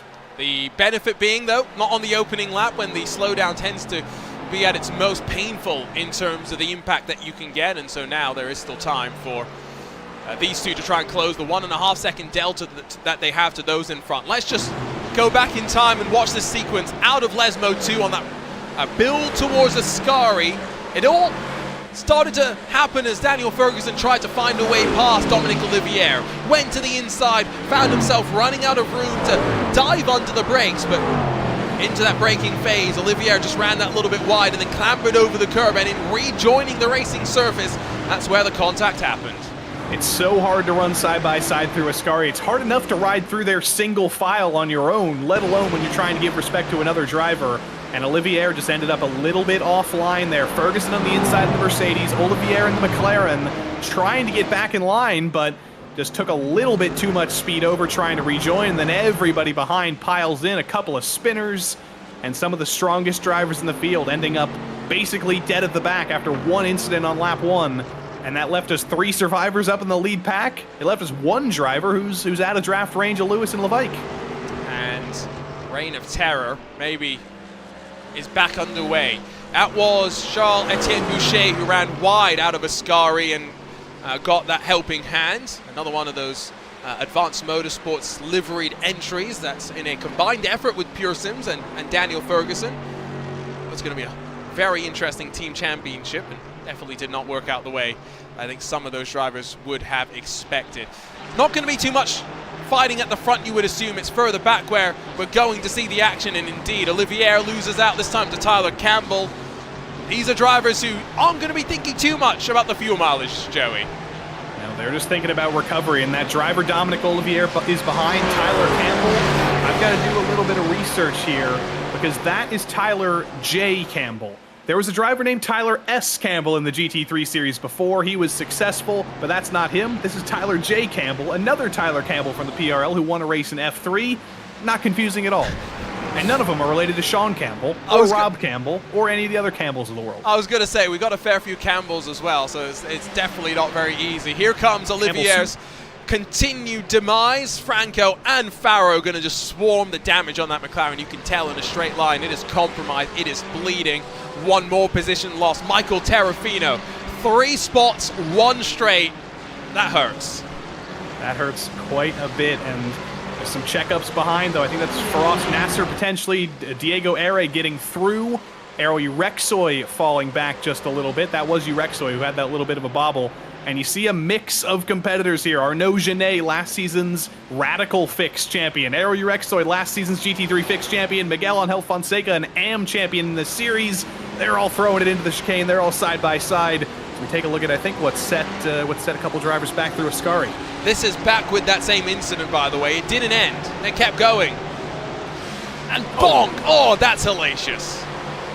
That is a hellacious impact. That was the 100, I believe, of Patrick Bachelard. Almost backs it into the last place driver in the field there. Very lucky. I think was one of the green cars, maybe Margula. But that's a hellacious hit. You don't come back from that. The second that happens, you're on pit lane, you're not coming back out. No, and the hits kept coming, literally for some. Keith Bonilla, Parabolica, went up the inside. To be fair, that was somewhat self-inflicted, but I didn't lie when I said hits kept coming. They did, and you can see there's a hood bouncing around through the final corner there, so some damage on that Ferrari of Keith Bonilla. Another returning driver after a season off. Hasn't started the way he wanted, but it's Monza. You had to kind of factor that in. There were going to be some drivers who didn't make it through cleanly here. And unfortunately, him, Andrew Caron, Charles-Etienne Boucher, Daniel Ferguson, some heavy hitters out very, very early. I hope they'll be back for the rest of the season. I hope they'll redeem themselves. There's plenty of time to redeem yourself, but in terms of a championship, you don't want to leave yourself with too much work to do. I think that is what we have found out for sure. Now, we mentioned Ethan Bass, has gone from Ford to Ferrari, but Henry Ford will be smiling at that one. Unfortunately, he will. The old Bassmaster, just a little bit of contact, wheel-to-wheel contact, just pendulums the car around. It's still easy to pick Ethan Bass out with that purple Ferrari. It is a shame it isn't a Ford, and it is a shame just that little bit of contact pendulums it around, and he is very respectful to not get on the throttle and take anybody out. He waited for the relative, and he waited for clean track. Not done, by the way. It's a Ted Lowendick in what is a very purple Ferrari who hooks the inside curve and goes for a bit of a spin all by himself. I don't know where they got the team name this season. I wasn't a part of the organization of this, but they're the Purple People Eaters now. And it is close to Halloween. Halloween is coming up, so if they want to be the one-eyed, one-horned flying Purple People Eaters, it's festive. At least they're not the Joey Tebben fan club this year, which definitely that did was not. Terrible luck.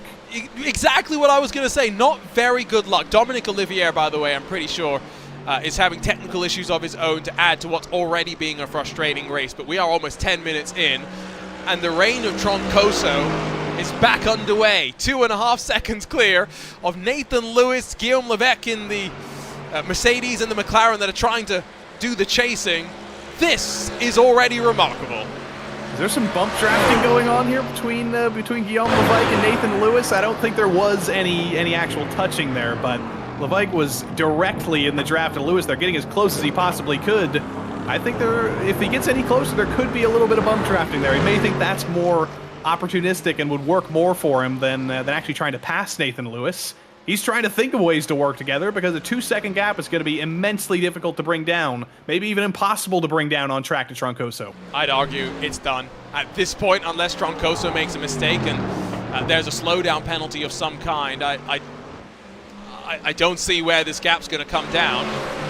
More replays to look at, by the way. They have been piling them on. That's Mark Anthony in the number 11, Mark Anthony Hinkson, who runs a little bit deep and just gets run over from behind. And I tell you what, there's something else that went on all by itself as a Porsche takes avoiding action. That's the fun part about Monza. You see one incident happen and then about a mile behind something else happens, but poor old Mark Anthony Hinkson, I think that's Joe Carnes behind him who just turns him around, and I have absolutely no idea what's happening to Justin Delano there. He's got a bird stuck to the front of his car with the hood, and I don't think he was able to turn into Ascari. I think he had something underneath the car, or he interlocked with a BMW. That's what happened. Yeah, okay, so let's see. Damage didn't help, though. No, it definitely did not. Let's spool it back even further. That damage has been there since turn number 1.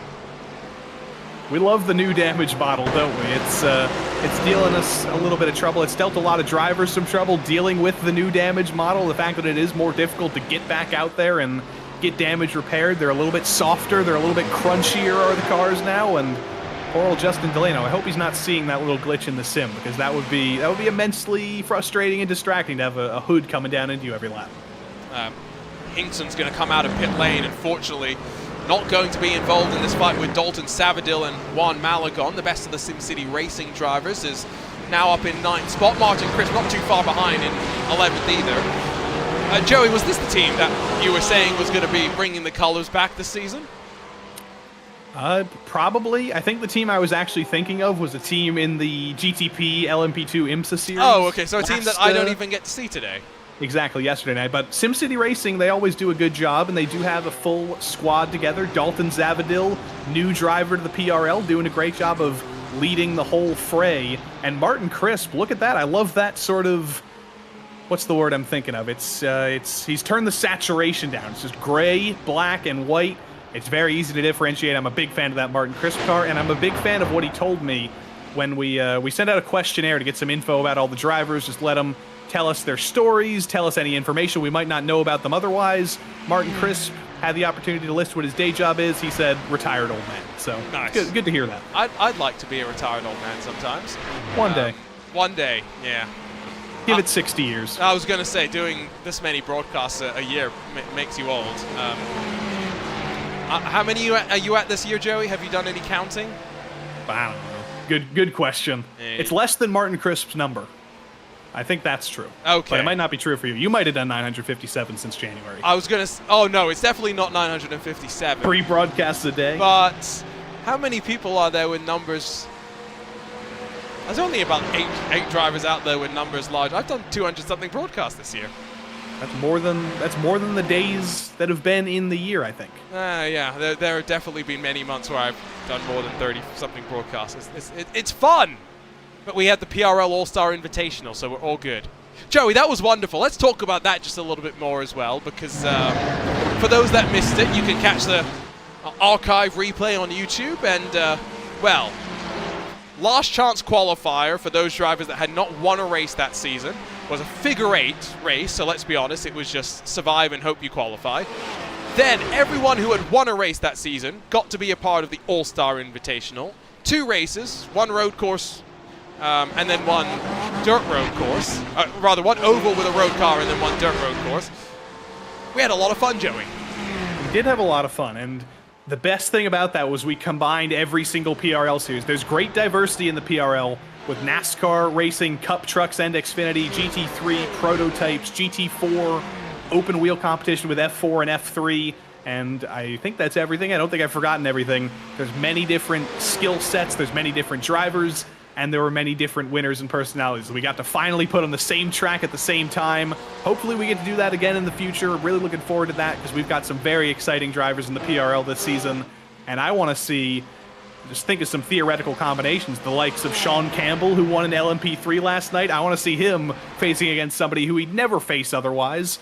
Maybe somebody from the Formula 4 series or something like that. There's all sorts of crazy combos. That's why it's so much fun, and why hopefully it will become a regular fixture. I did say that the gap at the front might not come down, but Nathan Lewis is proving me wrong. It's down to 1.8 as potentially Guillaume Levesque is just giving him a bit of a bump draft, as Joey was alluding to earlier. In the meantime, 2 white, blue, purple, teal cars, the Advanced Motorsport liveried pair of Simon Theriault and Vincent Trepigny. They run 4th and 5th in front of Jeremy Gonzalez and Boris Savando. Our defending champions done a, must say, admirable job. 8 positions gained since the start of this one, and in a pretty good spot to make the overcut on his teammate work to get a nice, healthy stranglehold on 4th. A nice way to start off a title defense.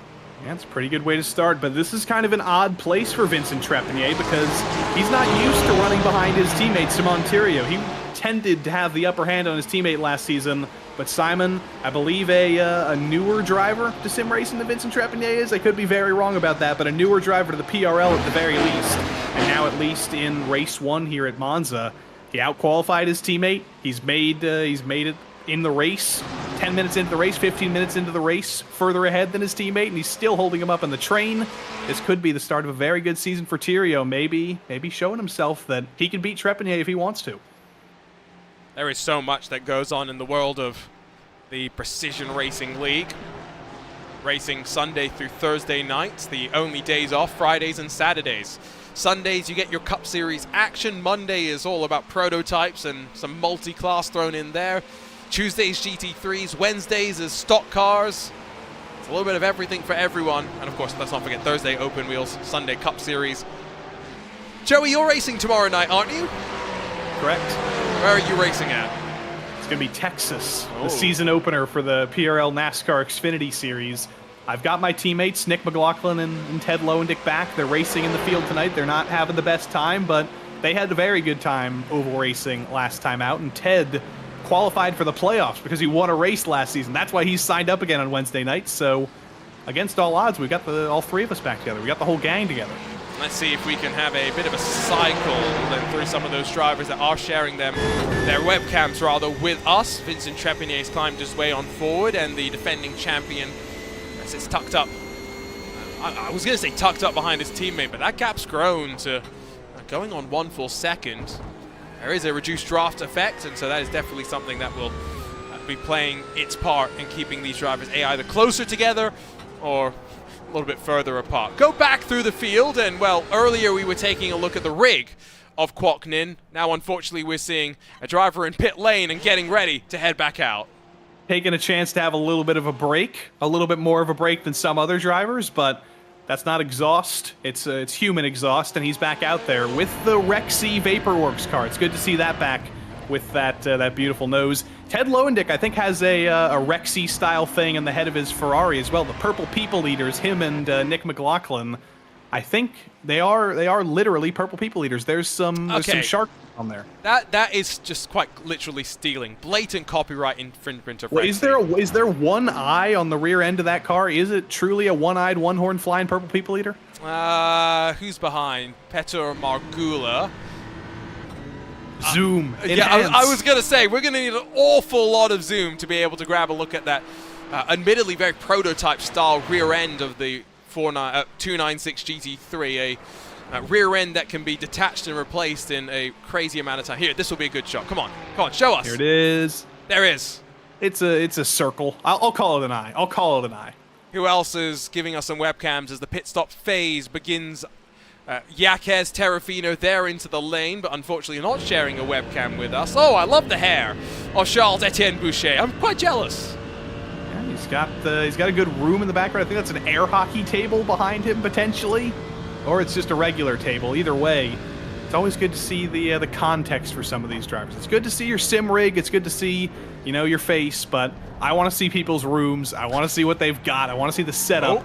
And that's good. We're seeing a little bit of diciness right ahead of Charles Etienne there. He's not supposed to be this far back. He qualified in the top 10. And he's still trying to fight his way forward. Interrupts our cycle through the field with Lance Loomis, Torchio, Fonseca, McLaughlin, all involved in this one. Cycling up to the second chicane, the Porsche leads them into the braking zone. That's Diego Ere in the 22nd spot, side by side between Loomis and Torchio. Somehow they survive. Looked like Kevin Norris took avoiding action, but still, pixels left between the two of them up the inside. It's Torchio that finally gets on through. Finally does. Alessandro Torchio, a driver for Juncos Hollinger Esports last season, switching up the livery for this season.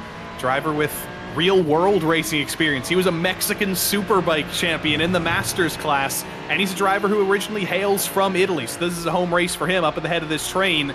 He's got an attacker, though, peeking back to the inside into Ascari. Is Torchio about to be repassed? Oh! He's going to get turned around at that.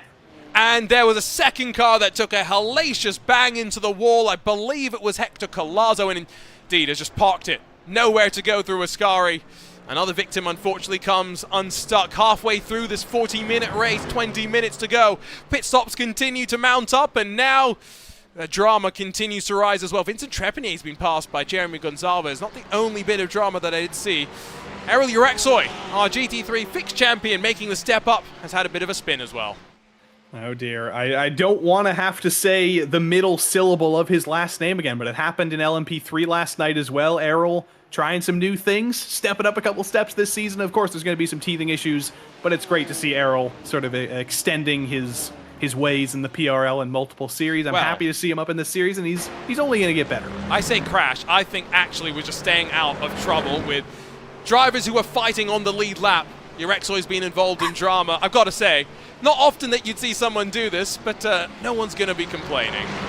Yeah, it's interesting to see. It looks a little bit like when you get a yield sign when you're about to merge onto the highway. It's odd, but Errol, very savvy driver, very respectful driver, and does the sportsmanlike thing there. Unfortunately for Torchio, not quite the same for him. Just a little bit of a touch into Ascari. He gets turned around, and poor old Hector Collazo, just collateral damage there. He had nowhere to go.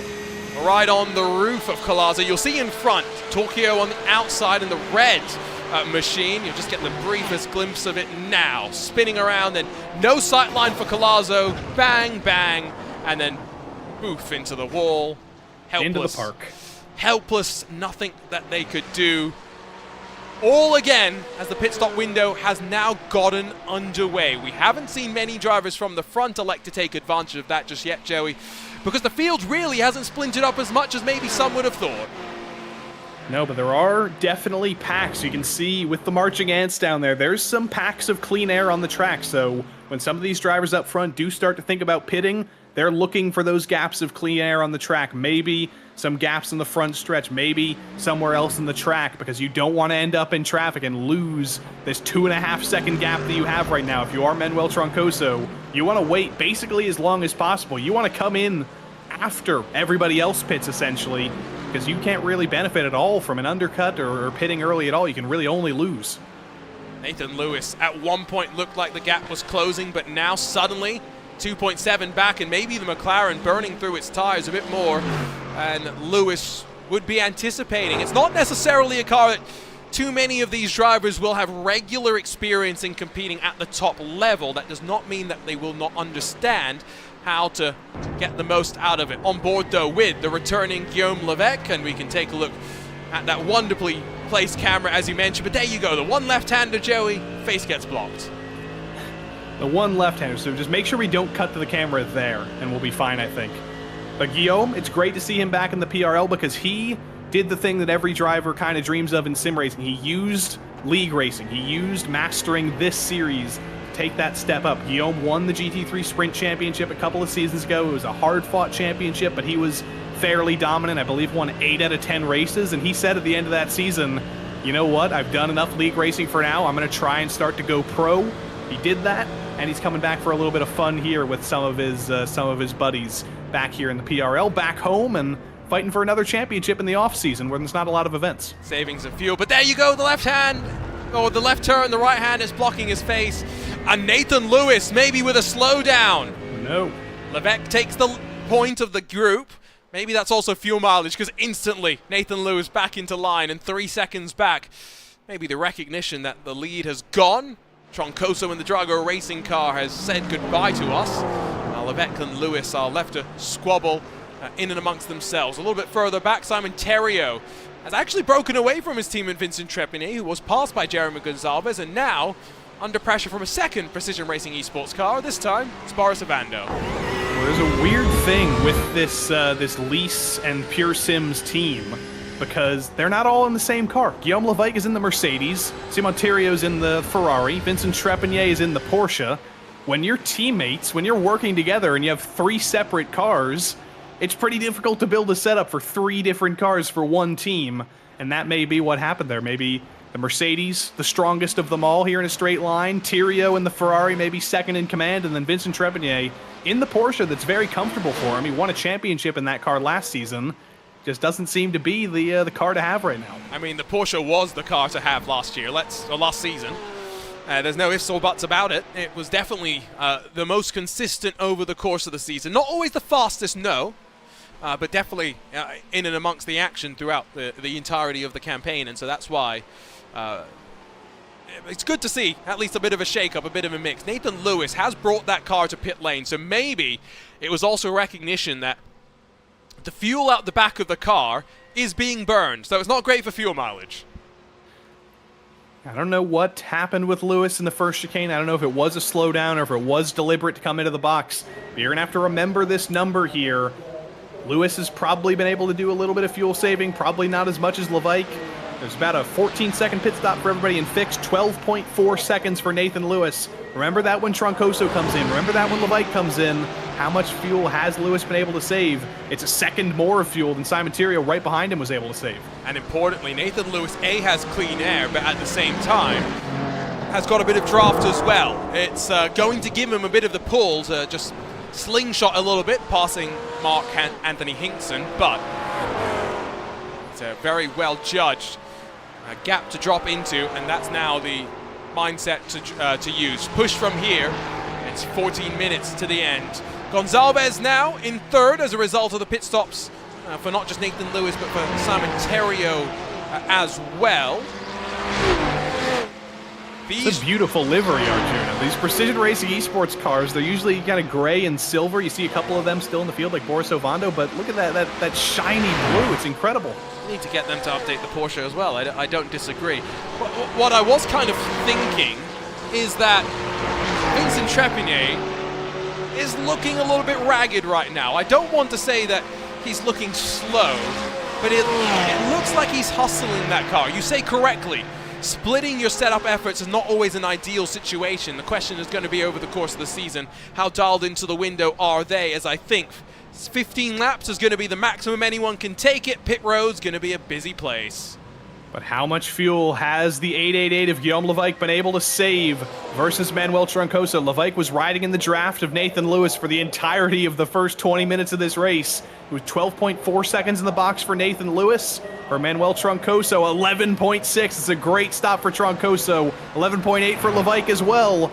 He might be able to jump into second, but Troncoso is very much still in control of this race. We're still talking, I think, about the drag race in towards turn number 1. Nathan Lewis still has the momentum, the speed on his side, but you can see that Guillaume Levesque's not even going to have to worry. Blends back into the racing line and cycles out of that first chicane as trouble-free as he could have hoped for. What's going to happen for those behind who are also now making their way out of pit lane? There's Simon Theriault around the outside, holds on to 4th position, but Boris Ovando has jumped in front of Vincent Trepigny and Jeremy Gonzalez. The pit stop window mixing things up as ever.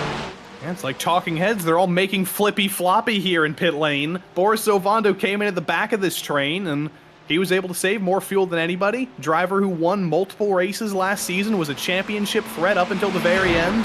Very well could have won the championship if he didn't lose a couple points to a penalty early on for contact. If he can keep the consistency up this season, this is exactly the kind of race he needs to have, making up a bunch of positions up into the top 5 and beating the guy who beat him to the championship last season. We started this section of the broadcast off talking about the Sprint Series, saying that you were going to need to be consistently inside of the top 5s, the top 10s, but you might not need to be consistently at the very front. However, Manuel Troncoso is trying to prove us wrong. 3.2, that's the gap between Guillaume Levesque in the hunt and Manuel Troncoso trying to stave off the challenge from behind. Nathan Lewis has lost 2.5 seconds to that 888 machine through that pit stop sequence, which again goes to show, even if you're not maybe gaining that much time in the lane itself, Joey, with a bit of an overcut, there is an implicit advantage to going as long as you can. Whereas you do get to be that little bit faster on the one lap you're on lower fuel. And also pit entry is very important. That's something that we don't really calculate because it doesn't calculate into the pit entry time.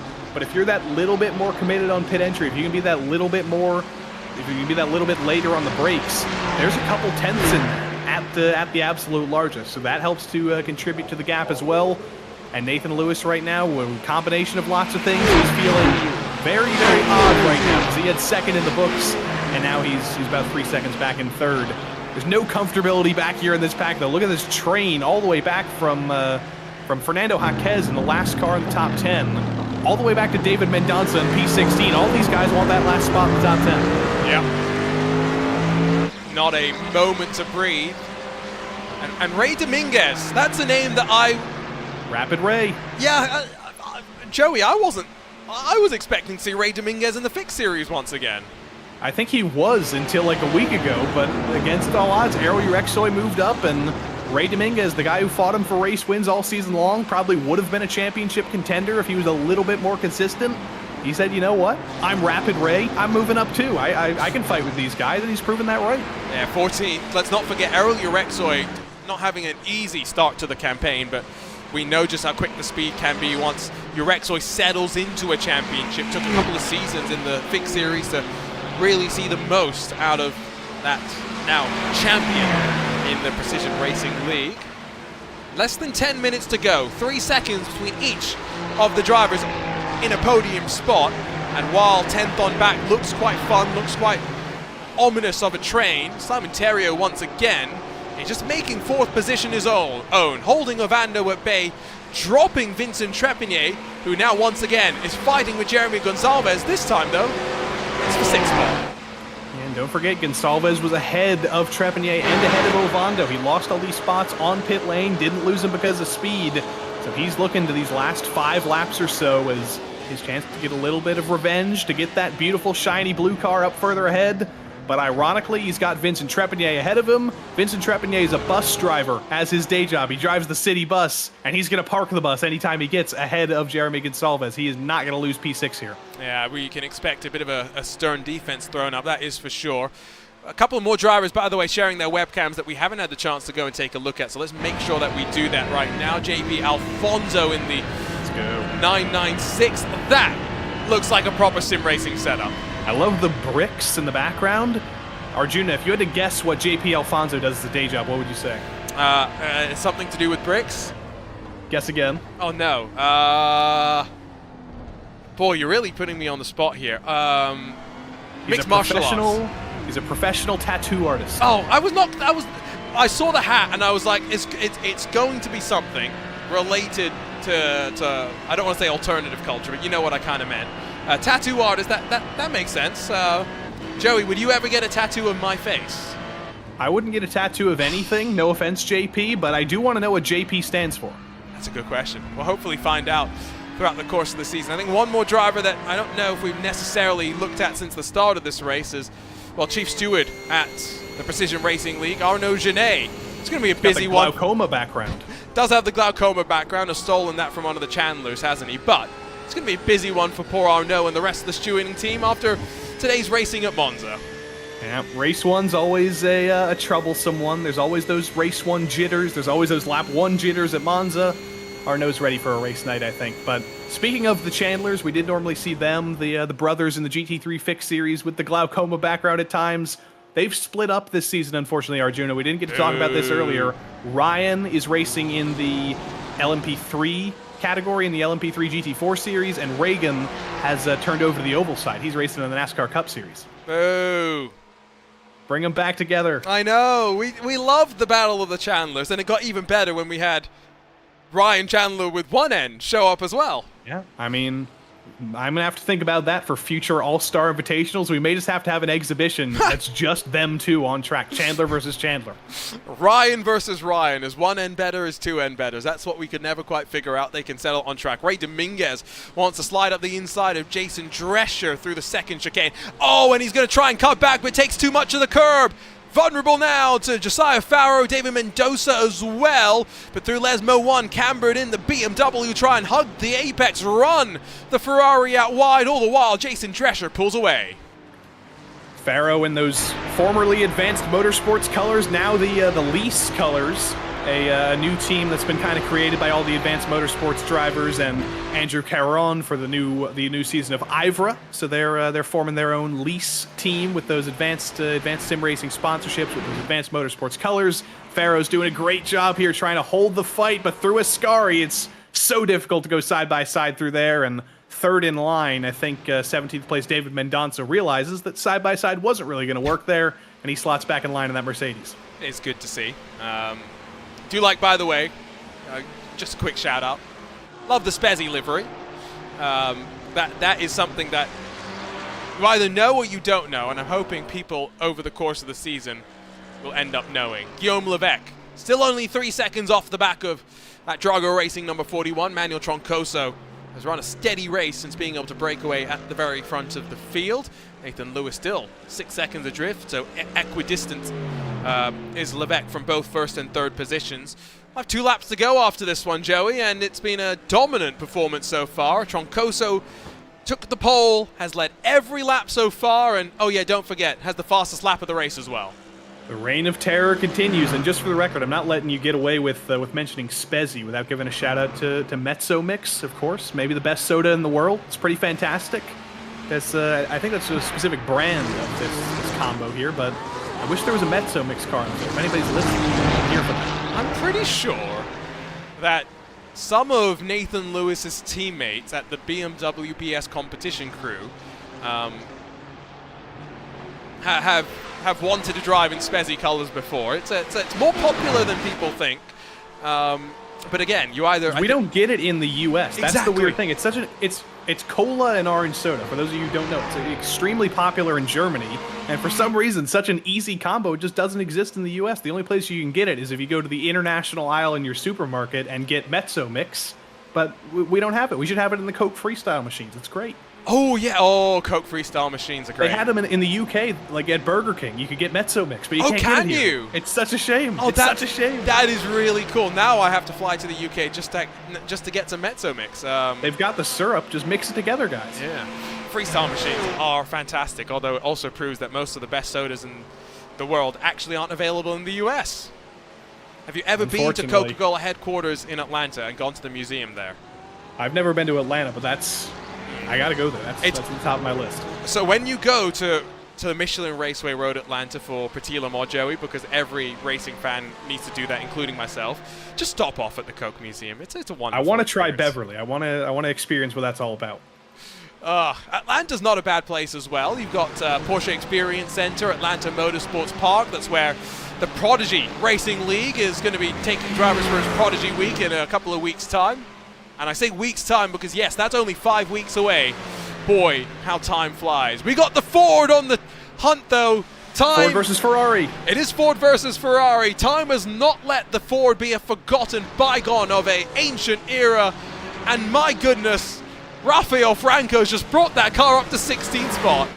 That is beautiful. All the people we thought were lovely and good. Ethan Bass, Eric Kulaga, they're traitors. They ditched the Ford. But Rafael Franco, he's staying true to this. He was one of our GR86 drivers last season in that series, but he's representing the Ford here. I'm happy to see it, and I'm happy to see him succeeding in a straight line. What's happened? What's happened at the front? We've got 1 lap to go, and the margin is down to within drafting range. Guillaume Levesque has got one more chance to close and to find a way through to stop the reign of Manuel Troncoso beginning once again. It's possible that Troncoso managed to get himself a slowdown. It's also possible that he underfueled the car potentially, but he had a longer stop than Levaik and Lewis did, so I don't think he's at risk of underfueling the car. I think there may have just been a little bit of a bobble on the penultimate lap there. He's still got a buffer of 1.7 seconds. He's very well out of draft range, I think. Levaik would need to get about a second closer, so he doesn't need to worry, but one more mistake, and he does have to worry a lot. If it is fuel-related, though... Oh, he lost another half second there. It could be fuel-related. If it's fuel-related, I tell you what, there is going to be some concern. Remember, pit stop times, 11.6 for Manuel Troncoso, 11.8 for Guillaume Levaik, who was tucked up behind Nathan Lewis and doing a lot of fuel saving. I'll say this, though, rising up to Ascari, there's not long to go. The Mercedes only has to run for a kilometer or two at most. Well, I was going to listen into the engine of the Mercedes as he lift off early. We're going to have to watch the time on the left there. He didn't lift off early into Ascari. I think whatever fuel issues he may have had, it wasn't anything pressing. He just had to save a little bit of fuel, slow it down a little bit, and now he's home free. I think he's good. Well, we think this might be the most competitive field in Precision Racing League history, but is it just going to be the story of Manuel Troncoso? Pole position, led every single lap, the fastest lap on his way to victory at the start of 2023 Season 4. It's Troncoso in the Drago Racing Mercedes that wins at the Temple of Speed. 9 more weeks to go in front. Can anyone topple that 41 machine? Reign of Terror is going again. It was gone for a while, but Manuel making his triumphant return to the PRL. The Chilean is on top again. But we've got 9 more weeks. We've got all those drivers who had some issues on lap 1. Ferguson's not going to give up. Caron's not going to give up. You're not going to lose Guillaume Levaik or Nathan Lewis all season long. There's going to be some titans battling for the next 9 weeks. And you can see that there are drag races to the line. Juan Malagon loses out to his Cibao Racing teammate of Fernando Yaquez in the dying stages there. At a track like this, draft plays itself out. You've got to make sure you push to the very end. Top 20 come to the line. Gonzalo Cortez, I think, ran out of fuel on the final lap of the race. He drops to 21st position at the very final stages.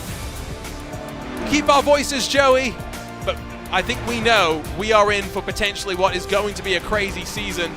And based on today, I do feel like you're going to have to win races to be on top in this GT3 Sprint Series. And Manuel Troncoso's done exactly that. I've been corrected in the chat. Dominican, not Chilean. I don't know why I said that, but he is very much one of the big Dominican contingent in the PRL, and he's gonna be tough to beat. A couple other shout-outs I have to give. Mr. Z, Dalton Zavadil, new to the PRL, was under the radar all race long. P8 in his debut. That's fantastic. And his teammate Martin Crisp in P10 as well. Top 10 in a very difficult field. That's not too bad for a retired old man. And indeed, that maybe experience of knowing what this series can be all about, knowing just how dramatic those opening stages can truly be, that maybe that was part of the difference there for Martin Crisp to be able to hold on and to be able to stay out of trouble, all things considered. We'll grab a look at the race results. Manuel Troncoso, again, 1.5 seconds clear at the line, but going to be interesting to hear if there was more to the story, especially in terms of the fuel mileage gains. Guillaume Levaik, well, quiet day, relatively, for the AAA. Had to sit behind Nathan Lewis for parts of the race and then took advantage of the pit cycle, while that McLaren looked a little bit interesting later in the run. For Nathan Lewis, going to be interesting in the BS competition colors representing Precision Racing Esports, how he'll get on. Simon Terrio brings that 89 in across the line in 4th, up 5 positions from where he started in front of Boris Avando, Vincent Trepanier up from 13th, Jamie Gonzalez, Dalton Savadil, and then Nani Tavares and Martin Crisp, the rest of your top 10. 11th was scored as Fernando Yaquez, who was only a 10th in front of Juan Malagon come the checkered flag. Jason Drescher in front of Josiah Farrow, Ray Dominguez, and then Rafael Franco, the Ford, able to get in front of David Mendoza in the closing stages. Faris Nasser, Michael Terrafino, no longer, by the way, in a car adorned in the iRacing wireframe, in front of Arnaud Genet. That makes up the rest of your top 20. Kevin Simpson, Tyler Campbell, Ryan Pucktail, Lance Loomis, and then Miguel Angel Fonseca, all within 1 minute of your race leader. And then a second battle pack behind Diego Iri was able to pull away from The likes of Nick McLaughlin, Ted Lowendick, Joseph Carnes, and then Charles-Etienne Boucher are still all on the leading lap, as could be said for Ryan Scorley, Patrick Bachelard, and then Alessandro Torchio, who had a bit of a drag race of his own with Peter Margula. Marc-Andre Deschardin, Gonzalo Cortez, JP Alfonso, and Ethan Bass. Final cars on the leading lap with Mark Anthony Hinkson and then Justin Delano, 39th and 40th spots. Into the graveyard, where Kwok Nin was able to bring his car at least to the line in front of Errol Urexo, Caven Norris, Miles Brown, Hector Colazzo, Dominic Olivier, Jay Steffi, Andrew Caron, Keith Bonilla, and then Daniel Ferguson, enduring a bit of a disappointing start to the 2023 Season 4 campaign. See who we can have dialed up for a bit of a post-race chat. In the meantime, while we wait for potentially to talk to our race winner, Joey Tebman will grab a couple of questions with Guillaume Levesque in second spot. Indeed I will, Guillaume. Welcome back to the PRL, a couple of seasons off, but we've welcomed you back home. P2 on your return back at Monza. How does that feel? Feels good, apart from little mistake into Lesmo 2 into the second lap, I think. But pretty happy to bring back a P2. Manuel was really fast, props to him. And I think he did Carlos Sainz races and slow down to not have the extra lap. Pretty smart from him, because I had the extra lap in the tank. I know it was on the cops to do it or not, and he didn't put the fuel in. He managed it perfectly, so yeah, props to him. So we know you as a champion in this series of the past, but you've got a lot of difficult competition for the next 9 weeks. You've already got the first race in the books. How do you adjust your preparation for the next 9 weeks, knowing that you've got to beat all those guys to this championship? Yes, it will need a lot of preparation because it's pretty stacked. Nathan is pretty quick, Manuel is there, Daniel is there, Andrew is there, Dominic is there. It's an awesome field to compete, so yeah, it will be tough. Sadly, I will probably miss 2 rounds for karting league in real life, so probably not go for not having the shot to the championship, but whatever, we will do the best every races, so yeah, will be a fun championship. Well, Guillaume, congrats on returning to the PRL, congrats on returning to the podium. We're happy to have you back, and we'll see you next week. Yes, just want to thank sponsors, so Lissy Sport, our team, Advance Motorsport, Advance Sim Racing, and Perry Performance. And thanks to you guys. Guillaume Levesque coming home in P2. But we do have our race winner, Arjuna, because we brought a translator in. Adnel Pena coming in at the last minute as the hero. We've got the translator here with us. First and foremost, Manuel, dominant victory today, totally untouchable. Did you expect to be that unbeatable today? O sea, la verdad que no pensaba que iba a dominar así. Realmente aproveché el caos que se armó atrás. Sí, la verdad que mantenía el pace, traté de ahorrar un poco. Creo que todo me salió perfecto. He was not expecting this. He took advantage of the chaos that happened in the back. Yeah, and pretty much he tried to save as much possible. Good stuff there. I mean, it's a great way to start the season, a dominant win, but there's 9 weeks to go, a lot of different tracks, a lot of very difficult competitors, as you know. How do you fight for the next 9 weeks to try and win this championship? Vamos a ver, creo que sí, que fue un gran inicio en el campeonato. Para la próxima carrera la voy a dar obviamente todo.